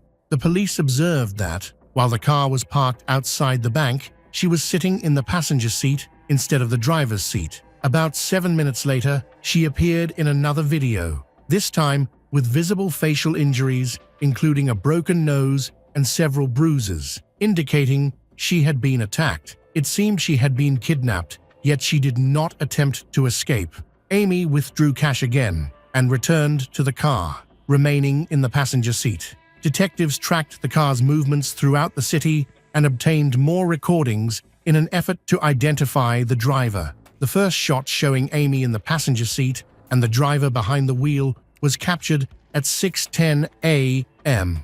This helped them establish a timeline of events, but they still could not identify the driver's face. While reviewing the footage, the police noticed that the driver was hiding his face, possibly with a t-shirt or a headband. He wore a cap, and in one clip, when he adjusted it, it showed that he had a clean-shaven head. Detectives needed to find the exact moment Amy was abducted, so they continued gathering information from CCTV cameras. This effort led them to capture the moment Amy left her apartment. As soon as she opened the door, she was attacked by an unknown man who had been waiting outside. Pacing back and forth, he forced her inside, and they stayed behind the closed door for about 15 minutes. At 5:52 a.m., both of them came out and walked toward Amy's car. This suggests that the first cash withdrawal happened while she was being threatened. This information helped the police piece together the sequence of events. As soon as she left her apartment, preparing for a workout before heading to work, she was kidnapped. The attacker likely persuaded her that if she gave him enough money, he would let her go. As a result, Amy did not resist and complied with his demands. After withdrawing the required amount from her card, she was taken out of town and attacked with a knife. Following the murder, her body was left in a wooded area and her car was set on fire. The police were unable to obtain a clear image of the suspect's face. Investigators questioned Amy's relatives to check if anyone might have wanted to harm her. but she had no known enemies. Her boyfriend had a strong alibi and was ruled out as a suspect. The attacker needed gasoline to set the car on fire. In the video footage from when the attack started, the attacker was not seen carrying anything that looked like fuel. Therefore, he must have bought it at a gas station. After the attack, he drove 10 kilometers to a country park to dispose of the body before returning. Detectives reviewed all intersections with cameras where the perpetrator might have been seen. The investigation was challenging because the victim drove a common car. There were hundreds, if not thousands, of black SUVs in the city, but her relatives pointed out a distinctive clue, a cloverleaf-shaped sticker on the rear window. This made it easier to track her car in traffic and locate the gas station where the attacker had stopped. Unfortunately, the surveillance camera at that station wasn't working. Detectives noticed a liquor store across the street that had a front camera. They obtained some footage, but it was too distant to clearly see the criminal's face. At around 8 a.m., the suspect arrived at a gas station without Amy. The car was recognizable because of a cloverleaf-shaped sticker. Although the driver's face was not seen, he waved at someone and approached another person. They exchanged a few words, shook hands, and then the suspect's companion left. Fortunately, this person came closer to the liquor store's CCTV camera, allowing him to be identified. The police located him, had a conversation, and he revealed that he met his friend, 28-year-old Edwin Alamany, near the gas station. At 8 a.m., Edwin was in a black SUV that had not been seen before. He previously worked as a waiter's assistant and was currently unemployed. Early in the morning, on July 23, 2013, around 4:23, another resident of South Boston, Alexandra Cruz, was attacked just before Amy was kidnapped. Alexandra was walking to her job at Dunkin' Donuts when a stranger assaulted her in the parking lot, hitting her in the jaw and causing her to briefly lose consciousness. The attacker then began to strangle her, but suddenly stopped, claiming he had made a mistake and was looking for someone else. He threatened to kill her if she screamed. He took her valuables and turned away for a moment, giving her the chance to escape. Despite his threat that she would be killed if she reported him, Alexandra did not keep quiet. Once she arrived at work, she called the police. About an hour later, an officer came to take her statement, and they created a composite sketch of the assailant. During the investigation at Amy's apartment, the police received another urgent call. Around midnight in South Boston, a girl was stabbed. Detectives quickly recognized that this crime occurred near Amy Lord's apartment. This led them to believe they were dealing with a serial attacker, as there had already been 3 similar incidents involving girls. The investigation needed to continue, as the officers received a new call. 21-year-old Kaylee Ballantyne was attacked shortly after midnight. She was the only daughter in her family, raised alongside 2 older brothers, which may have contributed to her ability to defend herself. Her parents described her as a fighter from a young age. All the children in the family were athletic, but despite her delicate appearance, Kaylee displayed remarkable strength, sometimes even outdoing her brothers. In 2003, when she was just 11, she faced a serious incident when a basketball backboard fell on her head, leaving her in a coma for a month. Fortunately, she survived, recovered fully, and even resumed playing hockey. When the police spoke with the victim of the latest attack, Kaylee was injured, but still alive and able to recount her night. She had been working and was heading home around midnight. With her headphones on, she didn't notice any danger right away. As she approached her apartment, she noticed a suspicious-looking man on the opposite side of the street. He was large and appeared to be watching her. Then, he crossed over to her side, stopped, and stared at her for about 5 seconds. This made her feel uneasy, so Kaylee hurried her steps. She got to her apartment and went to enter the code to get in. Initially, she entered it wrong, but got it right on the second try. When Kaylee opened the door, the man was right behind her. He put his hand on her left shoulder and pushed her through the door, his right hand holding a knife to her head. Kaylee fell to the floor, and the attacker pushed down on her, sitting on top of her. She pleaded for her life. asking him to take anything he wanted, but he began to stab her without saying a word. In a desperate attempt to protect herself, Kaylee crossed her left arm over her chest and started to fight back with her right hand. She also kicked at him. During the struggle, she successfully knocked the attacker's hand away, causing him to accidentally hurt himself and loosen his grip. Sports weren't merely a hobby for Kaylee, she was a professional athlete, strong and resilient, which helped her find the strength to fight back. This moment gave her the opportunity to save her life. After her attacker fell backwards and Simple walked away. As he walked away, Kaylee slammed the door behind him so he couldn't come back. She remembered that she didn't know how many times she had been stabbed and that she didn't really feel any pain when it happened. She tried to stand up, but she collapsed and her chest tightened. She wondered if it was her adrenaline, if she was dying, and knew she needed to get into her apartment. Kaylee said that for some reason, her apartment key was in her pocket, which made it much easier, so she crawled to the apartment door, unlocked it, and went inside. Once inside, she crawled to her first roommate's room and told her that she had just been stabbed and that she needed her to get towels, tissues, or anything to stitch up the wound and then call 911. She insisted on calling her loved ones, worried that she might not make it through the attack. Her friends stayed calm and encouraged her to call emergency services first. Meanwhile, the neighbor took a video of everything Kaylee said. Remarkably, she managed to remain calm, even though she had sustained serious injuries: 2 stab wounds to her face and 2 to her neck. In total, the attacker had stabbed her 9 times, with 1 wound puncturing her left lung and another coming dangerously close to her heart. The trial of Edwin Alemany started in 2015 and lasted for 14 days. The key witness for the prosecution was Kaylee, the survivor. During her testimony, she displayed such inner strength that Edwin could not even look her in the eye. Alexander Cruz, the first victim, also testified against him. Edwin's defense attorney attempted to downplay his violent behavior,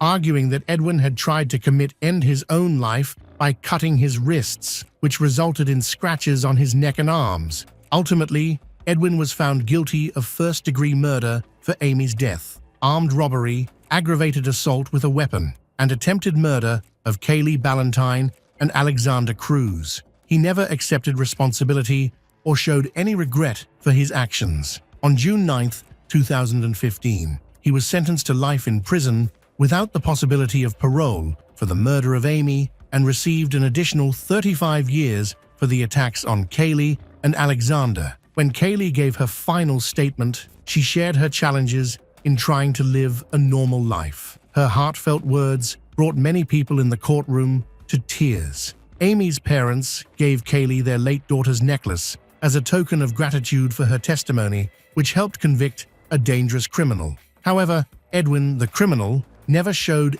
any remorse. In October 2020, he approached a federal judge to complain that his lawyers had been ineffective by opting for an insanity defense and admitting his guilt without his consent, despite him claiming he was innocent. In 2021, the state Supreme Court upheld his conviction. Edwin then hired a new lawyer and tried to formulate a different strategy to gain immediate release by pointing out the mistakes made by his previous attorney and the prosecution. However, these attempts were unsuccessful. After Kaylee recovered from her injuries, she returned to school and graduated from university. She lived in Boston until Edwin's case was resolved. After that, she decided to move to California to find peace away from big cities, hoping to cope with her post-traumatic stress disorder. Gradually, she healed from her psychological trauma and even began to dream again, which felt like a significant achievement. During this period, she felt intense anger towards Edwin for taking Amy's life and nearly ending hers too. Kaylee struggled to understand what could drive someone to such senseless cruelty. Over time, however, she began to feel pity for Edwin, recognizing the flaws in his character that led to his actions. Eventually, she wrote him a letter of forgiveness, but never sent it. It remained in her desk for 2 years. Then Kaylee tried to contact Edwin's lawyer, but received no response. Later, during a sermon, about forgiveness at her church. She was reminded of the man who nearly took her life. Coincidentally, the pastor was visiting the prison where Edwin was held, so Kaylee asked him to deliver her letter. 2 weeks later, she received a response. In his letter, Edwin discussed his hard childhood. He was born in Puerto Rico and moved to the United States without speaking English. He shared the difficulties he encountered both at work and in his personal life, including experiences of bullying during his childhood. These challenges resulted in behavioral issues that ultimately led to him being in juvenile prison for a significant part of his youth. Initially, Kaylee felt compassion for him after reading the letter, but a few weeks later, she discovered that he was trying to appeal his case, claiming that his tough upbringing had broken him. This revelation made her question his sincerity, as she suspected he was trying to gain her sympathy. As a result, she decided not to reply to him.